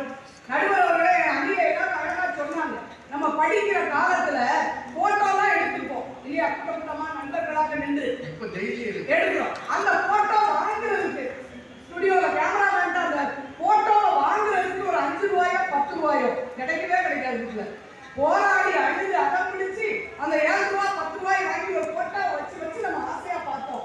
அது நமக்கு மகிழ்ச்சியை தந்தது. இன்னைக்கு 20,000 30,000 ரூபாய் போடல, நீங்க டெய்லி எடுக்கிற செல்ஃபியை விட அந்த 5 ரூபாய் 10 ரூபாய் போட்டோவுக்கு இருந்த மதிப்பும் அழகும் இருக்கு பாருங்க. அதைத்தான் அந்த நேற்றைய நினைவு என்று சொல்கின்றோம். நடுவர் அவர்களே, நீங்க தான் சொன்னீங்க, பேச ஆரம்பிக்கும் போது சொன்னீங்க, அந்த நினைவுகளை நினைப்பது என்பது அசை போடுவது போன்றது அப்படின்னு சொன்னீங்க. உண்மைதான், பசு அசை போடுவது போல அப்படின்னு. பசு அந்த தீனி போடும் போது பாத்தீங்கன்னா வேக வேகமா கடிச்சு சாப்பிடும். பசுவுக்கு போடுறாங்க இல்லையா, புல்லுகளெல்லாம் போடும் போது அது வேக வேகமா கடிச்சு சாப்பிடும். அப்படி சாப்பிடும் போது பசு முகம் சாதாரணமா இருக்கும். ஆனா கொஞ்ச நேரம் கழிச்சு ஒரு 11-12 மணிக்கு கீழே உட்கார்ந்து அதை அப்படியே அசை போட்டு அப்படி நுரையா தள்ளி இருக்கும் போது பாருங்க, அது கண்களை அரைக்கண் மூடிக்கொண்டு சுகத்தோடு அந்த அசை போடுகின்ற வேலையை பார்க்கும். எப்போதுமே கனவை விட அந்த நினைவு என்ற அசை போடுதல் சுகத்தை தருங்கிறத மறந்துடக்கூடாது. அதனாலதான் கவியரசர் கண்ணதாசன் சொன்னார், காதலியே காதலியே உன்னை அணைத்துக் கொண்டிருப்பதை விட நினைத்துக் கொண்டிருப்பதில் தான் சுகமடியும் சொன்னாருன்னா, அந்த நினைவுக்கு இருக்கின்ற ஆற்றல் அப்படிப்பட்டதுன்னு நினைச்சிடக்கூடாது, மறந்துடக்கூடாது. நடுவர் அவர்களே, கல்யாணம் வருது இல்லையா, இந்த பிள்ளைகளுக்கு தான் கல்யாணம் ஆக வேண்டி இருக்கு. இந்த 20ல நடக்கிற கல்யாணம் இருக்கு பாருங்களேன், கல்யாணம் அது நமக்கு ஒரு பதட்டத்தை தான் கொடுக்கும். அப்படிதானே, நம்ம வாழ்க்கை எப்படி அமைய போகுதோ தெரியலையே, நம்ம போற இடம் எப்படி இருக்குமோ, வாங்கின கடனெல்லாம் எப்படி அடைக்க போறோம். இந்த கல்யாணம் 20ல நடக்கிற கல்யாணம் பதட்டத்தை கொடுக்கும். ஆனா 60ஆம் கல்யாணம் ஒண்ணு நடக்குது பாருங்க, அப்போ பாட்டி தாத்தா 2 பேர் முகத்தை பாருங்க, மந்தகாசமான ஒரு சிரிப்பு இருக்கும். ஏன், அவங்களுக்கு அந்த பழைய முதல்ல நடந்த அந்த திருமணம் நினைவுக்கு வருது. ஆனா அந்த திருமணத்தை நினைவு வச்சு நினைச்சு பார்ப்பாங்க. எப்படியா தாத்தாவை பாட்டியில சொல்லுறாங்க, எப்படி கல்யாணம் தண்ணிக்கு அந்த அக்கினியில போடுறதுக்கு ஐயர் பொறி கையில கொடுத்தாரு, தாத்தா அக்கினியில போடுறதுக்கு வாயில கொடுத்தாங்க. அத பாட்டி சொல்லி காட்டி கிண்டல் பண்றாங்க, வாயில போட்டீங்களா ஐயா பதட்டத்துல. ஆமா, நான் மட்டும் என்ன, நீ மட்டும் என்ன, வீட்டுக்கு முதல்ல புள்ள வீட்டுக்குள்ள வருகால எடுத்து வச்சு வான்னு சொன்னப்போ எல்லாரும் அந்த காலம் இந்த காலம் மாத்தி மாத்தி சொன்னதுல பாட்டி குழம்பி போய் ஜம்ப் பண்ணி உள்ள போயிருக்கு. அதனால பாட்டி பேரு செல்வலட்சுமி, அவர் ரொம்ப நாளா ஜம்ப் லட்சுமி கூப்பிட்டுருக்காரு பாட்டி. அந்த காலகட்டத்துல நடந்த விஷயத்தை அதை சொல்லி காட்டுகிறார் என்றால், அதை நினைத்து நினைத்து மகிழ்ச்சி அடைகிறது. அந்த நினைவு தருகின்ற சுகம் என்பதை நாம மறந்து போய்விடக் கூடாது. நடுவர் அவர்களே அழகா சொன்னாங்க, ஞாபகங்கள் நமக்கு எவ்வளவு மகிழ்ச்சியை தருகிறது என்று. ஞாபகங்கள் மழையாகும், ஞாபகமே குடையாகும், ஞாபகங்கள் தீமூட்டும், ஞாபகங்களே நீர் ஊற்றும். அதனால் அந்த நினைவினால் வரக்கூடியது மகிழ்ச்சியாக இருக்கும் என்று சொல்லி இருக்கிறார்கள். புத்தக கண்காட்சியில எழுத்தாளர்களின் கனவு புத்தகமா இருக்கிறாங்க. அது மட்டுமா இருக்கு, எவ்வளவு சுயசரிதைகள், வரலாற்று செய்திகள், கவிஞர்களுடைய பழைய வாழ்க்கை வரலாறுகள், அவையெல்லாம் நினைவுகள் எல்லாம் பொக்கிஷங்களாக அங்கே இருப்பதை வாங்கி படித்துதான் நாம் வாழ்க்கைக்கான பாடங்களாக எடுத்துக்கொள்கிறோம் என்றால், நடுவர் அவர்களே, பறவைகள் தங்கள் தடயங்களே இல்லாமல் மறைந்து போகலாம். ஆனால் அவற்றின் எச்சங்கள் விழுந்த இடத்தில் மரம் உழைத்து விருட்சமாக வளர்வதைப் போல நம்முடைய நினைவுகளில் நம்முடைய பெரியவர்கள் அவர்கள் இல்லாமல் இருக்கலாம். ஆனால் அவர்களின் நினைவுகள் நம் மனதில் என்றும் மறையாமல் இருக்கின்றவைதான் நமக்கு நிறைந்த மகிழ்ச்சியை தருகின்றன. வாழ்க்கையின் மகிழ்ச்சியை தருவது நேற்றைய நினைவுகளே என்று சொல்லி வாய்ப்புக்கு நன்றி பாராட்டி விடைபெறுகிறேன். நன்றி. அந்த காட்சியை அப்படியே படம் பிடிச்சிட்டான். நல்லா பேசினாங்கன்னா இல்லையா? நிலையில் சார்ந்த மிருகங்களை பழக்க முடியாது அப்படின்றது ஒரு கவிதையை கொண்டு வந்து மலையாள கவிதையை நமக்கு சொன்னாங்க. புத்தக கண்காட்சியில் நிறைய பேச வேண்டிய கட்டாயத்தில் இருக்கிறோம். ஆனால் நேரமும் சூழலும் அப்படி இல்லை. எழுத்தாளர்களை பற்றி இந்த தலைப்பு கொடுத்ததே அதுக்கு தான். ஆனால் இங்கே இன்னைக்கு அமைஞ்ச விதம் அப்படி. இந்த அளவுக்கு போனதே புண்ணியம். நான் மவுண்ட் ரோட்ல வரும்போது நிகழ்ச்சி இருக்காதுன்னு நம்பி வந்தேன். ஏன்னா எங்க ரோடு போகுதுன்னே தெரியல, எந்த பக்கம் திரும்புறதுன்னு தெரியல, ஒரே மழை. இதுக்கு மத்தியில் இந்த வரைக்கும் வந்ததே புண்ணியம். அதுக்கு பெரும் காரணம் நாங்க இல்லை, நீங்க மட்டும். கப்பாசி ஏற்பாடுல இவ்வளவு யாருமே போறவங்களுக்கு தடுத்து நிறுத்த முடியுமாங்க? ரயில்வேல போகும்போது நம்ம காரை ஒருத்தர் பச்சை கொடி காட்டி நிறுத்துறான் பாரு, சாப்பிட போங்கன்னு. அந்த மாதிரி பட்டிமன்றத்துக்கு ஒரு 10 பேர் நிறுத்தி பட்டிமன்றம் போங்கன்னு சொல்ல முடியுமா? உங்களுக்கு ஆர்வம் இருந்து வந்தாக்காங்க. இந்த நேரத்திலையும் வந்திருக்கிறீங்கன்றது இந்த பேச்சாளர்களுக்கும் தமிழுக்கும் நீங்கள் தந்த சரியான மரியாதை. நிறைய பேசிட்டாங்க. பாரதி மேடம் அடுத்து வரப்போறாங்கன்னு தெரிஞ்சுட்டும் பேசியிருக்காங்க. நானாக தான் இவ்வளவு பேசிக்க மாட்டேங்க. எனக்குலாம் இந்த துணிச்சலே கிடையாது. உண்மையிலேயே பாரதி மேடத்தை இந்த இடத்துல ரொம்ப பாராட்டணும். ஏன்னா இதே புத்தக கண்காட்சியில் அடுத்து ஒரு தனி உரை வேற இருக்கு அவங்களுக்கு. 17ஆம் தேதியாமா 12ஆம் தேதி ஒரு தனி உரை நிகழ்த்துகிற ஒரு தகைமை வாய்ந்த ஒரு பேச்சாளர் பட்டிமன்றத்துக்கு வர்றாங்கிறது பெருந்தன்மை, பாராட்டுக்குரிய விஷயம். அதனால அன்னைக்கு மழை இருக்காதுன்னு நம்புறேன். அப்படி இது ஒரு நாளைய கனவு தானே. அப்படி மழை இருந்தாலும் நீங்க எல்லாரும் வந்துருங்க. ஒரு 10 பேர் தான் கேட்குறீங்க.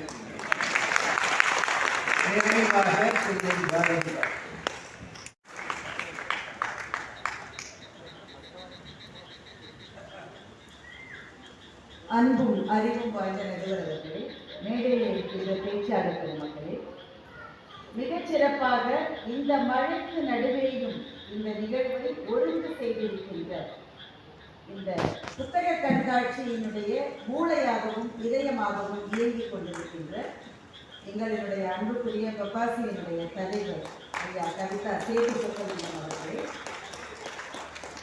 ஏனைய உறுப்பினர்களே, இந்த நிகழ்வுக்கு வந்து எங்களுக்கு பெருமை சேர்த்திருக்கின்ற அன்பான சொந்தங்களே, நண்பர்களே, எல்லாருக்கும் என்னுடைய வணக்கம். வில்லங்கமான அணியில் இருந்து நான் இப்போது பேச வேண்டும். எனக்கு முன்னாலே பேசிய அன்பு தங்கை ரேவதி சுப்புலட்சுமி மதுரையிலிருந்து வந்திருக்காங்க. எனக்கே கொஞ்சம் சந்தேகமா இருந்தது, நடுவர் அங்கிருந்து வந்ததுனால 2 பேரும் ஏதாவது கூட்டணி அமைச்சிருக்காங்களோ. இது எலெக்ஷன் வருஷம், அதில் எப்படி கூட்டணிகள் அமையலாம், அதில் எனக்கே கொஞ்சம் சந்தேகமா இருந்தது. ரேவதி அவங்களுக்கு தெரியாது, மதுரைக்காரங்களுக்கு தெரியாது மழைன்னா என்னன்னு, நமக்கு தான் தெரியும். நீங்க தான் மொத்த புத்தகம். நீங்க தூத்துக்குடி, திருநெல்வேலி. டிசம்பர் 4, 5 அந்த நாள் நினைக்கிறப்போ நமக்கு ரொம்ப சந்தோஷமா இருக்கா? ஒரு நல்ல நினைவு இருக்கா அந்த நாளை பத்தி நமக்கு? நாம மறக்க விரும்புகிற நாட்கள் என்று நம் ஒவ்வொருவரின் வாழ்க்கையிலும் அநேக நாட்கள் உண்டு. நினைக்கவே எனக்கு இஷ்டம் இல்லை எனக்கு என்பது போன்ற நாட்கள் அது. அவங்களுக்கு தெரியாததான் சொல்லுவாங்க, எல்லா நாளுமே நினைவு அவங்களுக்கு ரொம்ப மகிழ்ச்சியா இருக்கும். ரேவதி இன்னைக்கு பேசுறது முழுக்க ஜூலேருந்து வந்து பேசிருக்காங்க. வெளியில வண்டலூர்ல இறங்கிட்டாங்க. ஒரு பசுமாடு உட்கார்ந்து இருக்கான், அது தான் சாப்பிட்டது எல்லாம் அப்படியே அசை போட்டார். மனுஷன் அதை கூர்ந்து கவனிச்சிருக்காங்க. அது எவ்வளவு துணை முதல்வருக்கு எவ்வளவு நேரம் இருக்குன்னு பாருங்க. காலேஜ் வேலை வயலுக்கு உடஞ்சுறாங்க. அதுக்கு அடுத்த நிலையில ஏன் மனிதன் இருக்காப்போ? விலங்குகளால் கனவு காண முடியாது. அது மனிதனுக்கு மாத்திரமே கொடுக்கப்பட்டிருக்கிற மாபெரும் வரம். இந்த பசுமாட்டை நினைக்குமா? நாளைக்கு நான் வந்து ரேவதி மேடமை பார்த்தா ஒரு சல்யூட் வைக்கணும், அந்த கனவுலாம் வருமா? அதுக்கு தெரிஞ்ச ஒரே ஒரு விஷயம் அசை போடுதல் தான். அப்போ விலங்குகளில் இருந்து ஒரு அறிவு அதிகம் பெற்ற 6ஆம் அறிவு பிரஜையாக நாம் இருக்கிறோம் என்றால் அதுக்கு நமக்கு இருக்கிற வித்தியாசமே அதுதான். இது கூட தெரியல, ஒரு பேராசிரியர் ஒரு துணை இருக்கு நடுவில் வேற அவங்க ரொம்ப சப்போர்ட்டா ரொம்ப நல்லா பேசிக்கிற மாதிரி சொல்லியிருக்கேன்.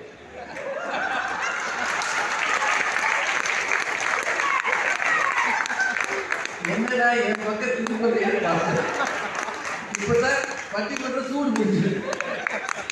நினைவில் காடுள்ள மிருகத்தை பழக்க முடியாது. அருமையான கவிதையை ரேவதி சொன்னார். அவருக்கு என்னுடைய வாழ்த்துக்கள். மிருகங்கள் தான் பழக்கப்பட வேண்டியவை.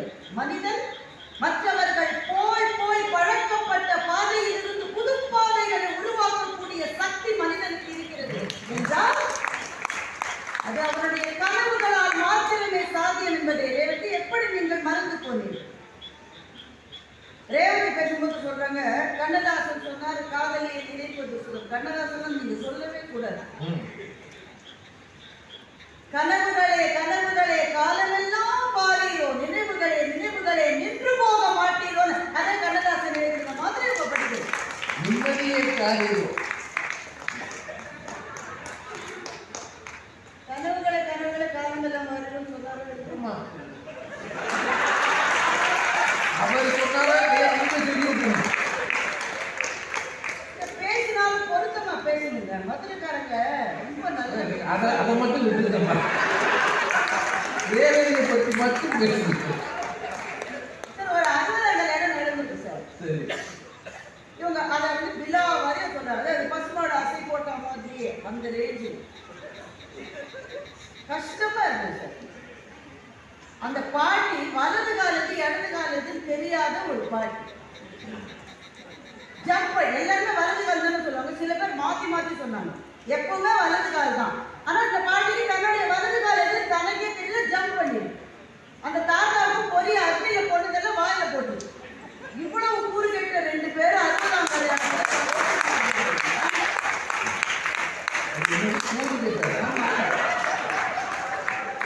உங்களுக்குலாம் 60ஆம் கல்யாணம் தேவையா?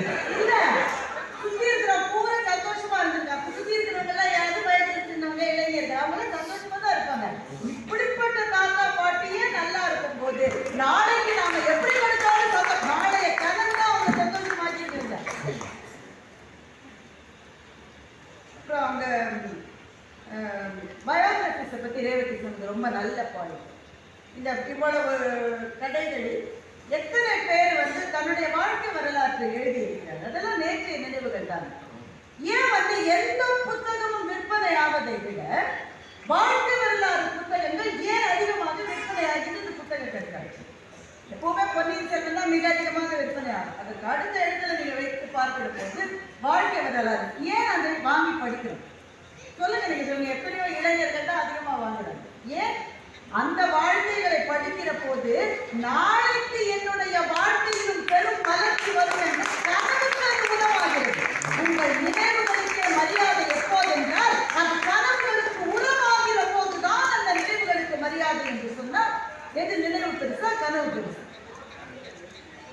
என்னங்க பின்னாடி ஏதாவது பிரச்சனையா? இல்லம்மா, தெய்வானை இன்னைக்கு ரொம்ப ரொம்ப நல்லா பேசினாங்க.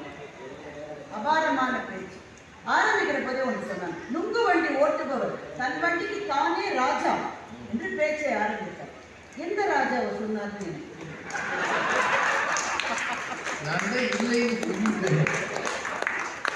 நினைவு இல்லம் உண்டு, நினைவு மண்டபம் உண்டு, அப்படி கனவு இல்லம் என்று ஒன்று உண்டா என்று தெய்வானை கேட்டார்.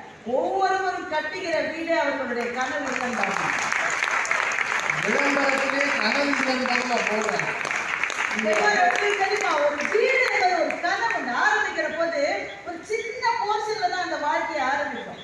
அது மேல இருந்து தண்ணி போட்டு மழை பெஞ்சாக்க அதுவும் கிரவுண்ட் ஃப்ளோர்ல இருந்தா சென்னையில சொல்லவே வேணும். உடனே மனசுல அடுத்த மழைக்குள்ள நம்ம இந்த மாதிரி கஷ்டப்படாத ஒரு வீட்டுக்கு தெரியுமா? ஒவ்வொருவருடைய வீடே கனவு இல்லம் தான் தெய்வம்.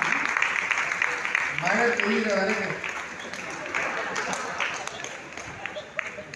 தெய்வானை சொல்றாங்க ரீயூனியன்னா ரொம்ப சந்தோஷமா இருக்கும். இந்த 96 படம் வந்த பிறகு நாங்க எல்லாரும் கேட்டு போனாங்க. அது மட்டும் ஒரு ரீயூனியன் கிடையாது.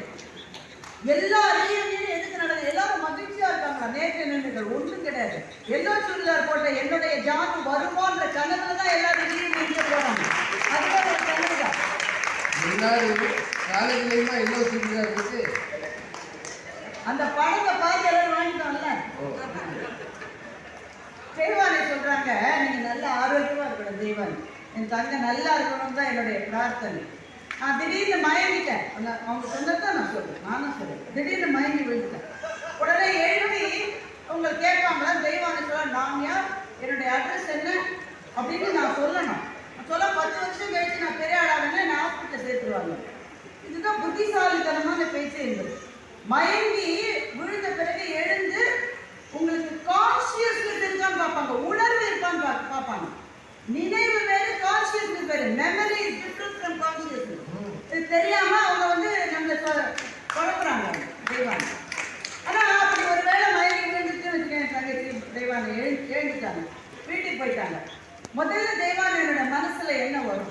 அதுக்கு 2 வயசுல பாப்பா இருக்கு தெய்வானை.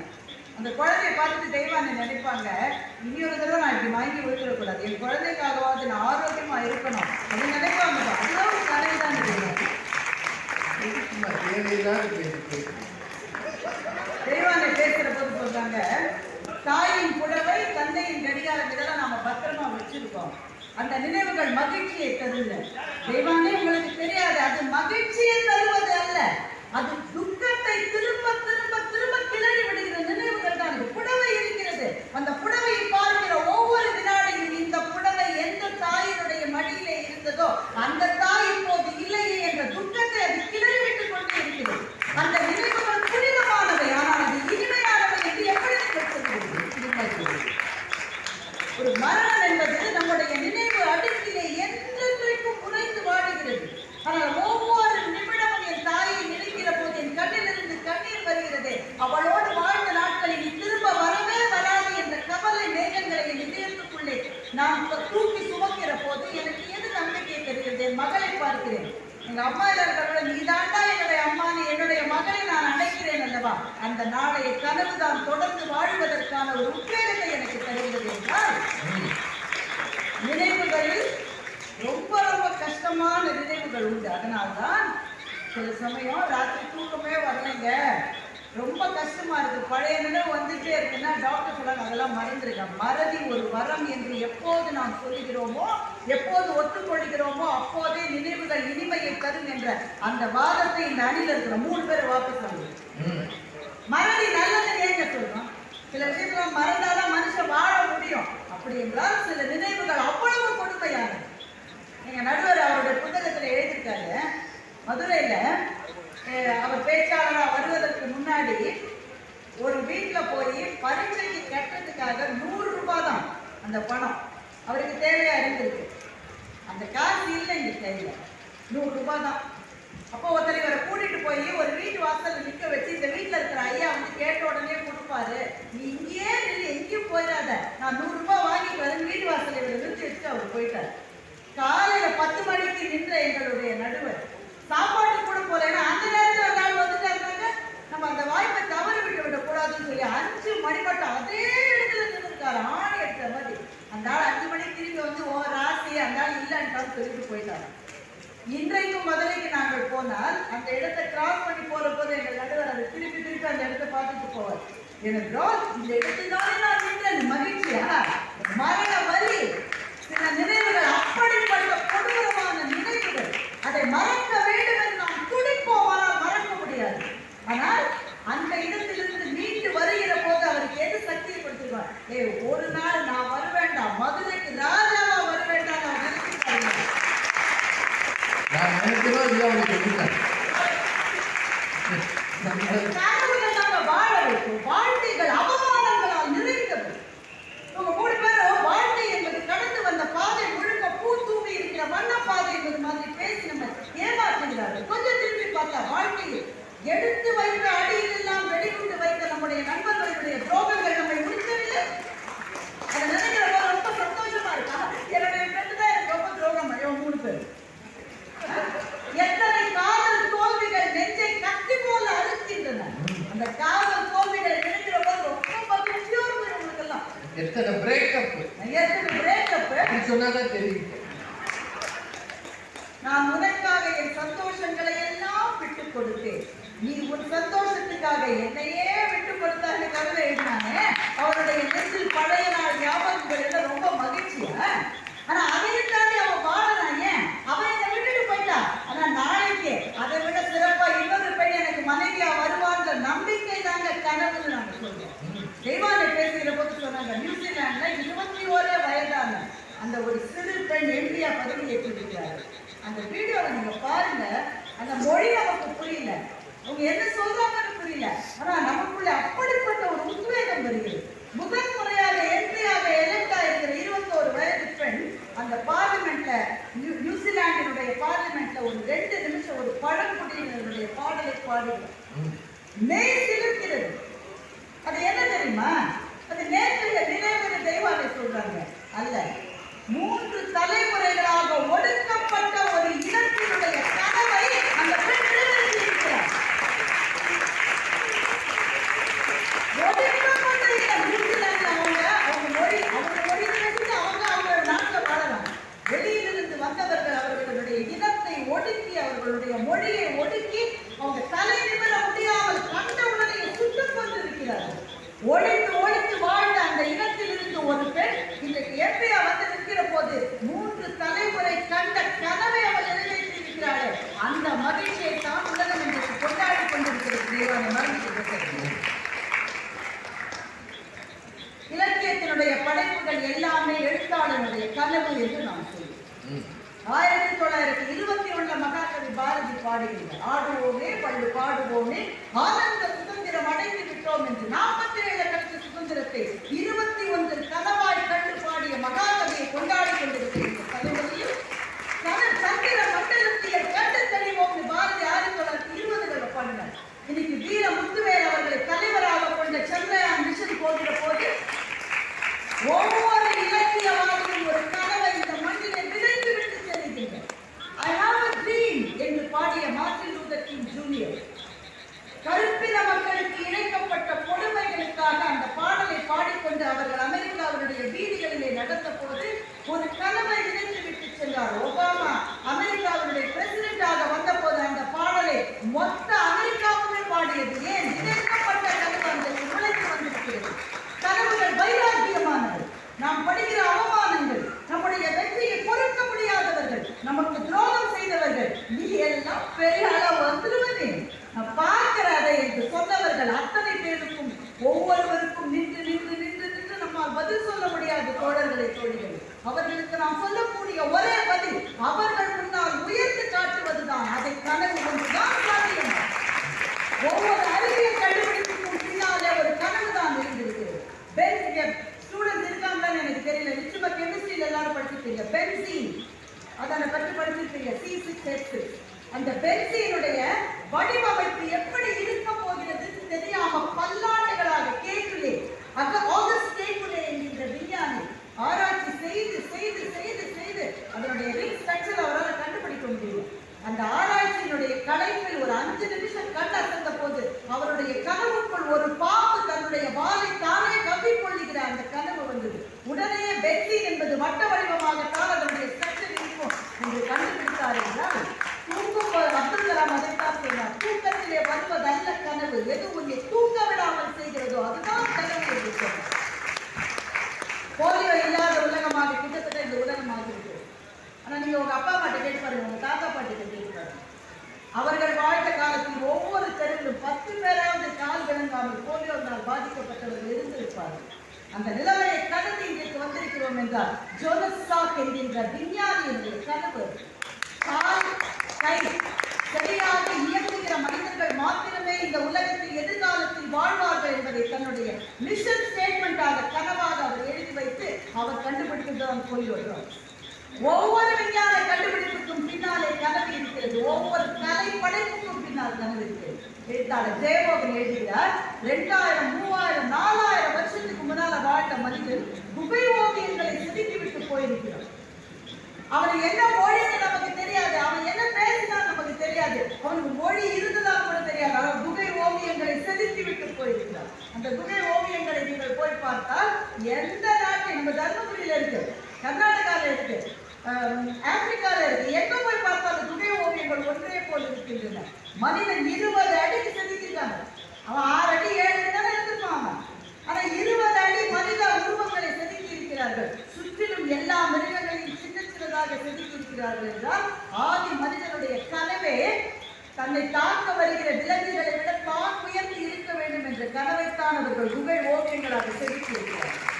அப்ப கனவுக்கு பின்னால் இருப்பது கனவு. ஒரு விளையாட்டு வீரனுடைய வெற்றிக்கு பின்னால் இருப்பது கனவு. அதைத்தான் சொல்லுகிறார்கள், ட்ரீம் பிக். உனக்கு வருகிற தடைகளை நீ நினைக்க ஆரம்பித்தாலே தோல்விக்கான ஆரம்பம் அது. இந்த தடைகளை தாண்டி நான் முன்னேறுவேன் என்று எவன் நிற்கிறானோ அவனுக்கு தான் வெற்றி கிடைக்கும் என்றால் ஒவ்வொரு விளையாட்டு வெற்றிக்கு பிறகும் இருப்பது கனவு. ஒவ்வொரு இலக்கியத்துக்கும் பின்னால் இருப்பது கனவு. எங்கேயோ இருந்த மானுட சமூகம் இந்த அளவு எடுத்து வந்திருப்பதற்கு பின்னால் பல பேருடைய கனவு தான் இருக்கிறது என்று சொன்னால், இவ்வளவு பெரிய விஷயத்தை நாங்கள் பேசிட்டு இருக்கோம். ஒரு சின்ன பிள்ளைய முதல் பேச்சாளராக போட்டு சின்ன பிள்ளையா தெரியாது. ஆனா இன்னமும் நுங்கு வண்டி ஓடிட்டு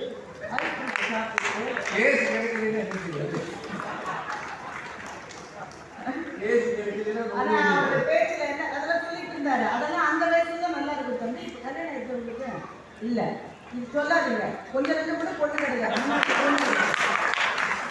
நம்முடைய திருமண உரிமத்தை நொங்கு வண்டியோடு தொடர்ந்து ஒரு பொண்ணு ஒத்துக்க மாட்டார்.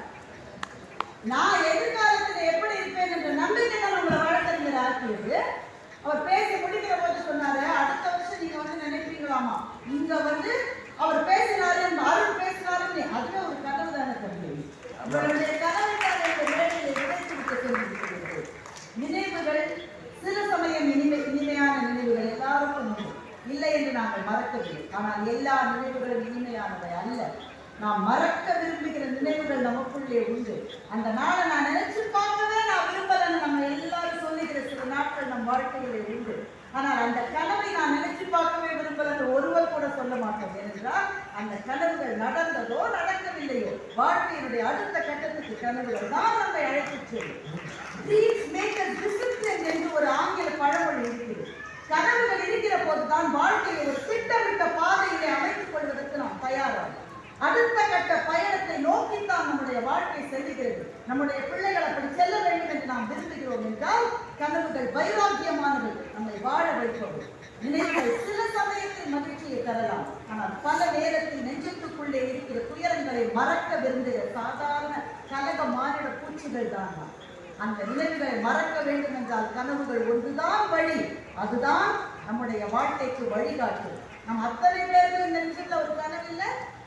அடுத்த வருஷம் புத்தக கண்காட்சி அன்றைக்கு மழை வந்தால் கூட நனையாதபடி நாங்கள் உள்ளே வந்து உட்கார்ந்து மிகச்சிறப்பாக இந்த நிகழ்வை நடத்த வேண்டும் என்ற கனவு நமக்கும் பப்பாசிக்கும் இருக்கிறது அல்லவா?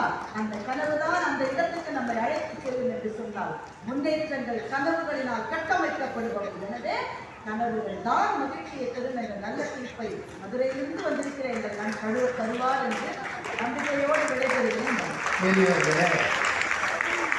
முதல்ல நிகழ்ச்சியை ஏற்பாடு செய்து மழையிலும் நடத்திய பப்பாசிக்கு என் நன்றி. மேடையில் பேசிய 6 பேருக்கும் என்னோட நன்றி.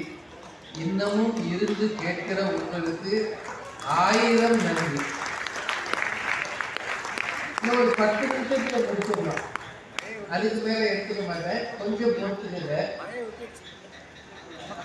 பாரதி பாஸ்கர் அவர்கள் நாளைய கனவுகளை போராடி பேசியிருக்கிறார். விலங்குகளை விட 6 அறிவு, ஒரு அறிவு கூடுதலாக இருக்கிற 6 அறிவு படைத்தவர். அவனுக்கு மட்டும்தான் கனவுகளை காண தெரியும். இன்னைக்கு அகத்திக்கிற போதாங்க, ஆடு சாப்பிடுது. நாளைக்கும் எனக்கு அகத்திக்கீரை போடுவார்கள் நம்புமாறு இல்ல கனவு காணுமா? நாளை காலையில் அதை குர்பானி ஆகியிருப்பான், இல்ல பிரியாணி ஆகியிருப்பான் இல்லையா? விலங்குகள் வேறு, மனிதன் வேறு. அவனுக்கு நினைவுகளை அசை போடவும் தெரியும், விண்ணில் கால் பதிக்க கனவு காணவும் தெரியும் அப்படின்னு ரொம்ப நிறைவா பேசியிருக்காங்க. எல்லார் சார்பாகவும் பாரதி பாஸ்கர் அவர்களுக்கு பாராட்டுதல், நன்றி.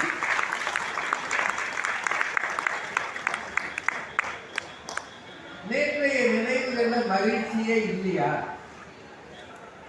யோசிச்சு பாருங்க. சின்ன பிள்ளையா இருந்தப்போ நமக்கு கொஞ்சம் கூட சந்தோஷம் வந்தது இல்லையா? முதல்ல உங்க அப்பா வாங்கி தந்த ஒரு வாட்ச், அதை கட்டிக்கிட்டு நீங்க ஸ்கூலுக்கோ காலேஜுக்கோ போன நினைவு மகிழ்ச்சி இல்லையா? முதல்ல உங்களுக்கு கிடைத்த 100க்கு 100 கணக்குல கிடைச்ச உடனே உங்க அப்பா சொல்றாரு, ஏன் உங்க அம்மாவே சொல்றாங்க, இந்த குடும்பத்துல யாருக்குமே கணக்கு வராது, அத்தனையும் மக்கு நீதாண்டா 100 வாங்கியிருக்க அப்படின்னு சொன்ன உடனே நமக்கு ஒரு படு சந்தோஷம். இந்த பரம்பரையிலேயே அறிவாளி நான் தான் நினைச்சது இல்லையா? அப்பா பார்த்துட்டு 100 பரவாயில்ல போ. ஏன்னா அவர் 40. அவர் பாராட்ட மனம் இல்லைனாலும் ஒரு மனசுக்குள்ள மகிழ்ந்திருப்பாருன்னு நமக்கு தெரிஞ்சது இல்லையா? என்னங்க இதெல்லாம் சந்தோஷம் இருந்தது இல்லையா? சின்ன குழந்தையா இருக்கும்போது உங்களை கூட்டிட்டு போய் ஒரு சுற்றுலாவுக்கு உங்க பெற்றோர் கூட்டிட்டு போய் ஊட்டியோ கொடைக்கானலோ நல்ல குளிர்ல அப்படியே நடுக்கும் போது அம்மா பக்கத்துல வந்து அந்த சேலையோட சேர்த்து அணைச்சிக்கிட்டு, குளிராதுடா என் கூட இது முதலே சொன்னேன் உங்க அப்பா கிட்ட சொட்டு வாங்கிட்டு வாங்க, வேலைக்கு அவ்வளவு அறிவு ஏது, நான் தானே உனக்கு சொட்டர் மாதிரி என் கூட நல்லா இறுக்கமா கட்டிக்கிறானா, அந்த கதகதப்புல அவன் மகிழ்ந்தானே, குளிர் போனது, அந்த நினைவு மகிழ்ச்சி தரலையா? தரலையா? ஒரு டீனேஜ் வந்த பிறகு கோலம் போடுற அந்த அழக பார்க்க போன பையன் கோலத்தை தான் பார்க்க போன, அவன் இந்த பக்கம் பார்க்க, அந்நேரம் கோலம் போட்ட பொண்ணு தற்செயல அவனை பார்க்க, 2 பேர் மனசுலேயே எந்த எண்ணமும் கிடையாது. அந்த பொண்ணு கோலத்தை ஒருத்தன் பார்க்கறானேன்னு பார்த்தது, கோலம் நல்லா இருக்கேன்னு அவன் பார்த்தான். காலம் செஞ்ச கோலம் 2 கண்ணும் ஒன்னாயிடுச்சு. இருவரும் மாறி குக்கு இதயம் ஏற்றி கண்ணோடு கண்ணினை நோக்க ஒண்ணு கபீர். 60ஆம் கல்யாணத்துல கூட ஒருவேளை அவரோட அதிர்ஷ்டம் அல்லது துரதிர்ஷ்டம் அந்த பொண்ணையே கட்டியிருந்தான்னு வைங்க, 60ஆம் கல்யாணத்துல கூட அவன் எதை நினைப்பாங்க, ஒவ்வொரு நாளும் கோலம் போடும் போதும் ஒன்னு பார்த்தேன் பாரு, இதுதான் எனக்கு ஞாபகம் வருதுன்னு நினைப்பானா நினைக்க மாட்டான். என்னங்க உங்களுக்கு அந்த கோலமே பார்த்தது இல்லையா? முதல் சந்திப்பு, முதல் பார்வை, முதல்ல காதலிச்சு அந்த பொண்ணை கூட்டிட்டு போன கோயில் அல்லது ஒரு ரெஸ்டாரண்ட், 2 பேரும் ஒரு கோக் வாங்கி 2 ஸ்ட்ரா போட்டு உருக்கினது, ஒரு ஐஸ்கிரீமை மாறி மாறி சாப்பிட்டது, எல்லாத்துக்கும் மேல 1000 சண்டை போட்டாலும் அவங்க வீட்டுல கல்யாணத்துக்கு ஒத்துக்கிட்டது, வெட்டி பிடிவேன் அவங்க அப்பா பெருமெல்லாம் உருண்டு கிடந்து, அவன் எனக்கு மகனே கிடையாது, நான் சொல்ற பொண்ணத்தான் கட்டணும், கண்டவனே எடுத்துட்டு வந்தானா காலை நறுக்கிடுவேன்னு சொன்னவர் தொலைஞ்சு போனார். அவர் சொன்னது தொலைஞ்சு போனான்னு தான் சொன்னார். ஆனா அதுலதான் அவனுக்கு வாழ்க்கையே வந்ததுன்னா அந்த சந்தோஷம் இருக்குமா இருக்காது. இதெல்லாம் பழைய நினைவுகள்ங்க, நேற்றைய நினைவுகள். எந்த காலத்திலேயே அது சந்தோஷம் இருக்கும். திருமணத்து அன்னைக்கு அந்த அம்மாவை முதல்ல திருமாங்கல்யம் அணிவித்தது, 2 பேரும் அக்கினி வலம் வந்தது, போட்டோவுக்கு போஸ் கொடுத்தது, அந்த பொண்ணு அழகா சிரிச்சு நம்ம அசிங்கமா மூஞ்ச வச்சது, கல்யாணத்து அன்னைக்கு எல்லாரும் சாப்பிட்டு போய் பொண்ணு மாப்பிள்ளைக்கு சோறு இல்லாம விட்டது, 1000 பேர் வந்தாங்களே 1 லட்சம் ரூபாய் மொய் வந்திருக்குன்னு அப்பா கணக்கு பார்க்கல 50 60 அத்தனை பேர் எழுதி போய் மொத்தமே 50,000 தான் நின்னது. இதெல்லாம் நினைவு எல்லாத்தை விட ஒரு ஆபத்தில் இருந்து தப்பித்தது, ஒரு நெருக்கடியில் இருந்து மீண்டது. நெருக்கடி வந்துருச்சு, அதுல இருந்து மீண்டது. இதெல்லாம் நமக்கு சந்தோஷம் தானுங்க. நேற்றைய நினைவுகள் நிரந்தரமானவை, நாளைய கனவுகள் நிச்சயமற்றவை. இந்த அணி சொன்னதுல என்னங்க தப்பு? என்னங்க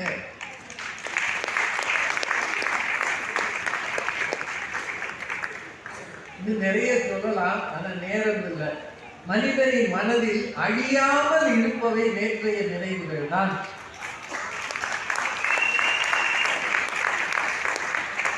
அது நிரந்தரம். ஏன்னா அது திரும்ப 2023 நம்ம போக முடியாது, திரும்ப டிசம்பர் 4, 5 போக முடியாது. பாரதி மேடம் என்ன கேட்கிறாங்க, அந்த நாளை திரும்ப நடத்தியா? என்னங்க, ஒரு ஆள் மட்டத்துக்கு தண்ணி, ஒரு ஆள் உயரத்துக்கு தண்ணி, 5 நாள் கரண்ட் கிடையாது, பால் கிடையாது. இந்த வீட்டில் இருக்கிறவன் அந்த வீட்டை பார்க்குறான், அந்த வீட்டில் இருக்கிறவன் இந்த வீட்டை பார்க்குறான். ஒரு நாளைக்கு 10 தடவை ஓடுன பிள்ளைகள்லாம் ஒன்றும் செய்யாமல் உட்காந்துருக்கு. திரும்ப யோசிச்சு பார்ப்பீங்களா அந்த நாளை? அப்போ நாம் என்ன செய்யறோம்? சில நினைவுகளை மறக்க நினைக்கிறோம். ஜென்மத்துக்கும் அப்படி வரக்கூடாது. சாமி எங்களை விட்டுறாரு, மழையே பெய்யாட்டி பரவாயில்ல, பெஞ்சு கெடுக்காது அப்படின்னு நமக்குள்ள தோணுதான் இல்லையா? இந்த மழையில மிகச்சிறந்த எழுத்தாளர் எஸ் ராமகிருஷ்ணன் அவர்கள் ஏறக்குறைய 20 லட்சம் ரூபாய் பெறுமதியான புத்தகங்களை கொரோனா இழந்தார். உங்களுக்கு தெரியும் இல்லையா? அவரது வாழ்நாள் சேமிப்பு அது. இந்த புத்தக கண்காட்சியில தான் எல்லாருக்கும் சொல்லணும். நான் ஒரு விஷயம் மட்டும் இந்த தலைப்பு சம்பந்தம் இல்லாம சொல்லிடுறேன். நம்ம வீட்டுல எத்தனையோ அறைகள் இருக்கின்றன, ஆனால் நூலகம் மாதிரி ஒரு சின்ன மினியேச்சர் நூலகமாவது உங்க வீட்டுல நீங்க வைக்க பாருங்க. புத்தக கண்காட்சிக்கு வந்ததுக்கு ஒரே ஒரு ஆகப்பெரிய செயல் என்னன்னா, ஒரு 10 புத்தகத்தையாவது வைங்க. நீங்க எந்த சமயம் சார்ந்து இருக்கிறீர்களோ அந்த சமய புத்தகங்களை, வேதங்களை, குரான, பைபிள, திருவாசகத்தை எதையோ ஒன்று வாங்கி வைங்க. அது தவிர சிறு குழந்தைகளுக்கான இலக்கியம், ஒரு பாரதியார் கவிதை, ஒரு திருக்குறள் நூல், அதுக்கான உரை நூல், சமகாலத்தில் வந்திருக்கிற கவிதை புத்தகங்கள், மிகச்சிறந்த எழுத்தாளர்கள் ஜெயமோகன் மாதிரி, எஸ்ரா மாதிரி எத்தனையோ பேர் இருக்காங்க. சாரு நிவேதிதா பழுப்பு நிற பக்கங்கள் ஒரு புத்தகம் எழுதியிருக்கிறார். ஒரு 3-4 தொகுதி இருக்கு. அந்த புத்தகங்களை தயவு செய்து வாங்கி வாசிங்க. எத்தனையோ பேரை பற்றி அறிமுகம் அதுல இருக்கு. வாசிக்க வாசிக்க கீழே வைக்க தோணாது பழுப்பு நிற பக்கங்கள். இதெல்லாம் வாங்கி வாசிங்க, வீட்டுல வாசிங்க. உங்க வீட்டுல பூஜை அறை இருப்பது போலவே புத்தக அறையும் இருக்க வேண்டும். அதுதான் புத்தக கண்காட்சிக்கு நீங்கள் வந்ததற்கான ஒரு பலன் என்று தயவாக சொல்லிக் கொள்கிறேன்.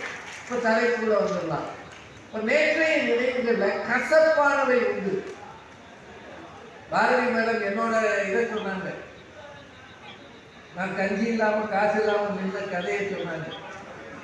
ஏங்க அது கஞ்சிக்கே கிடையாது? யாராவது பேசணும்னா மேடைக்கு வாங்க ஐயா. இல்லை இது வியாபாரம் நடக்குறாங்க, கொஞ்சம் அமைதியா இருக்குங்க, முடிச்சிருவோம். காவல்துறை இல்லாமல் நமக்கு அமைதியா இருக்கிறதே இல்லை. அவங்க தான் எத்தனையை கண்ட்ரோல் பண்ணுவாங்க. அந்த அது பாரதி மேடம் சொல்றது உண்மைதான். ரொம்ப கஷ்டத்துல நான் வாழ்ந்திருக்கிறேன் சின்ன வயசுல. ஒரு தடவை கூட அந்த செமஸ்டர் ஃபீஸ் நான் அந்த நாட்களுக்குள்ள கட்டியது இல்லை. கல்லூரியில படித்த காலங்கள்ல ரீயூனியன்றாங்கல்ல, நான் படித்த கல்லூரிக்கு நான் போயிருக்கிறேன். அப்போ அந்த பிரின்சிபல் ஆஃபீஸ் முன்னாடி ஒரு போர்டு அந்த காலத்துல சாக்பீஸ்ல எழுதி போடுவாங்க. அதுல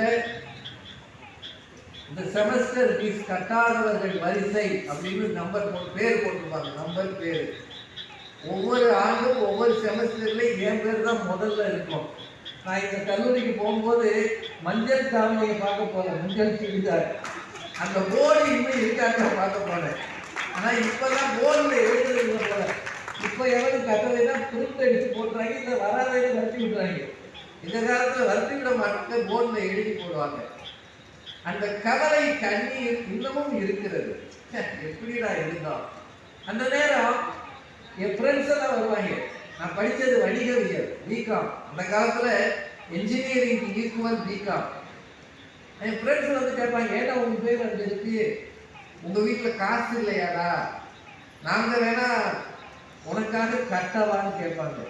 இப்போ எனக்கு சரின்னு சொல்லவும் தோணாது, சொன்னால் அசிங்கமாக இருக்கும்.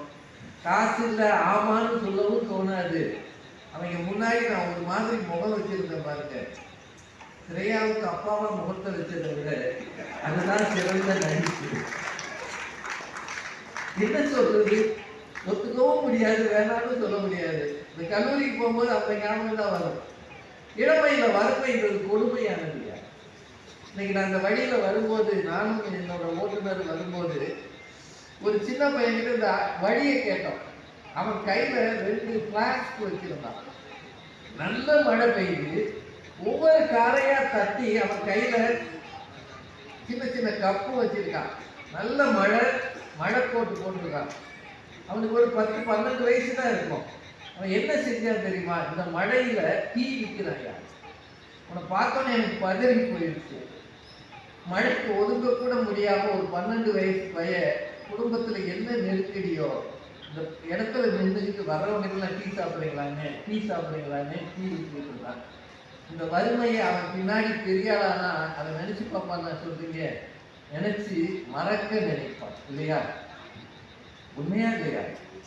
எனக்கு பதவி இருக்கு. எட பாடி, இந்த மழையை ஒதுக்காம படிக்கிற வயசுல டீ விற்கிறேடா, இந்த காரை ஒன்று எங்க காரையும் தட்டி கேட்டான், உங்களுக்கு டீ வேணுமான்னு சொல்லி. இளமையில் வறுமை என்பது கொடுமையானது.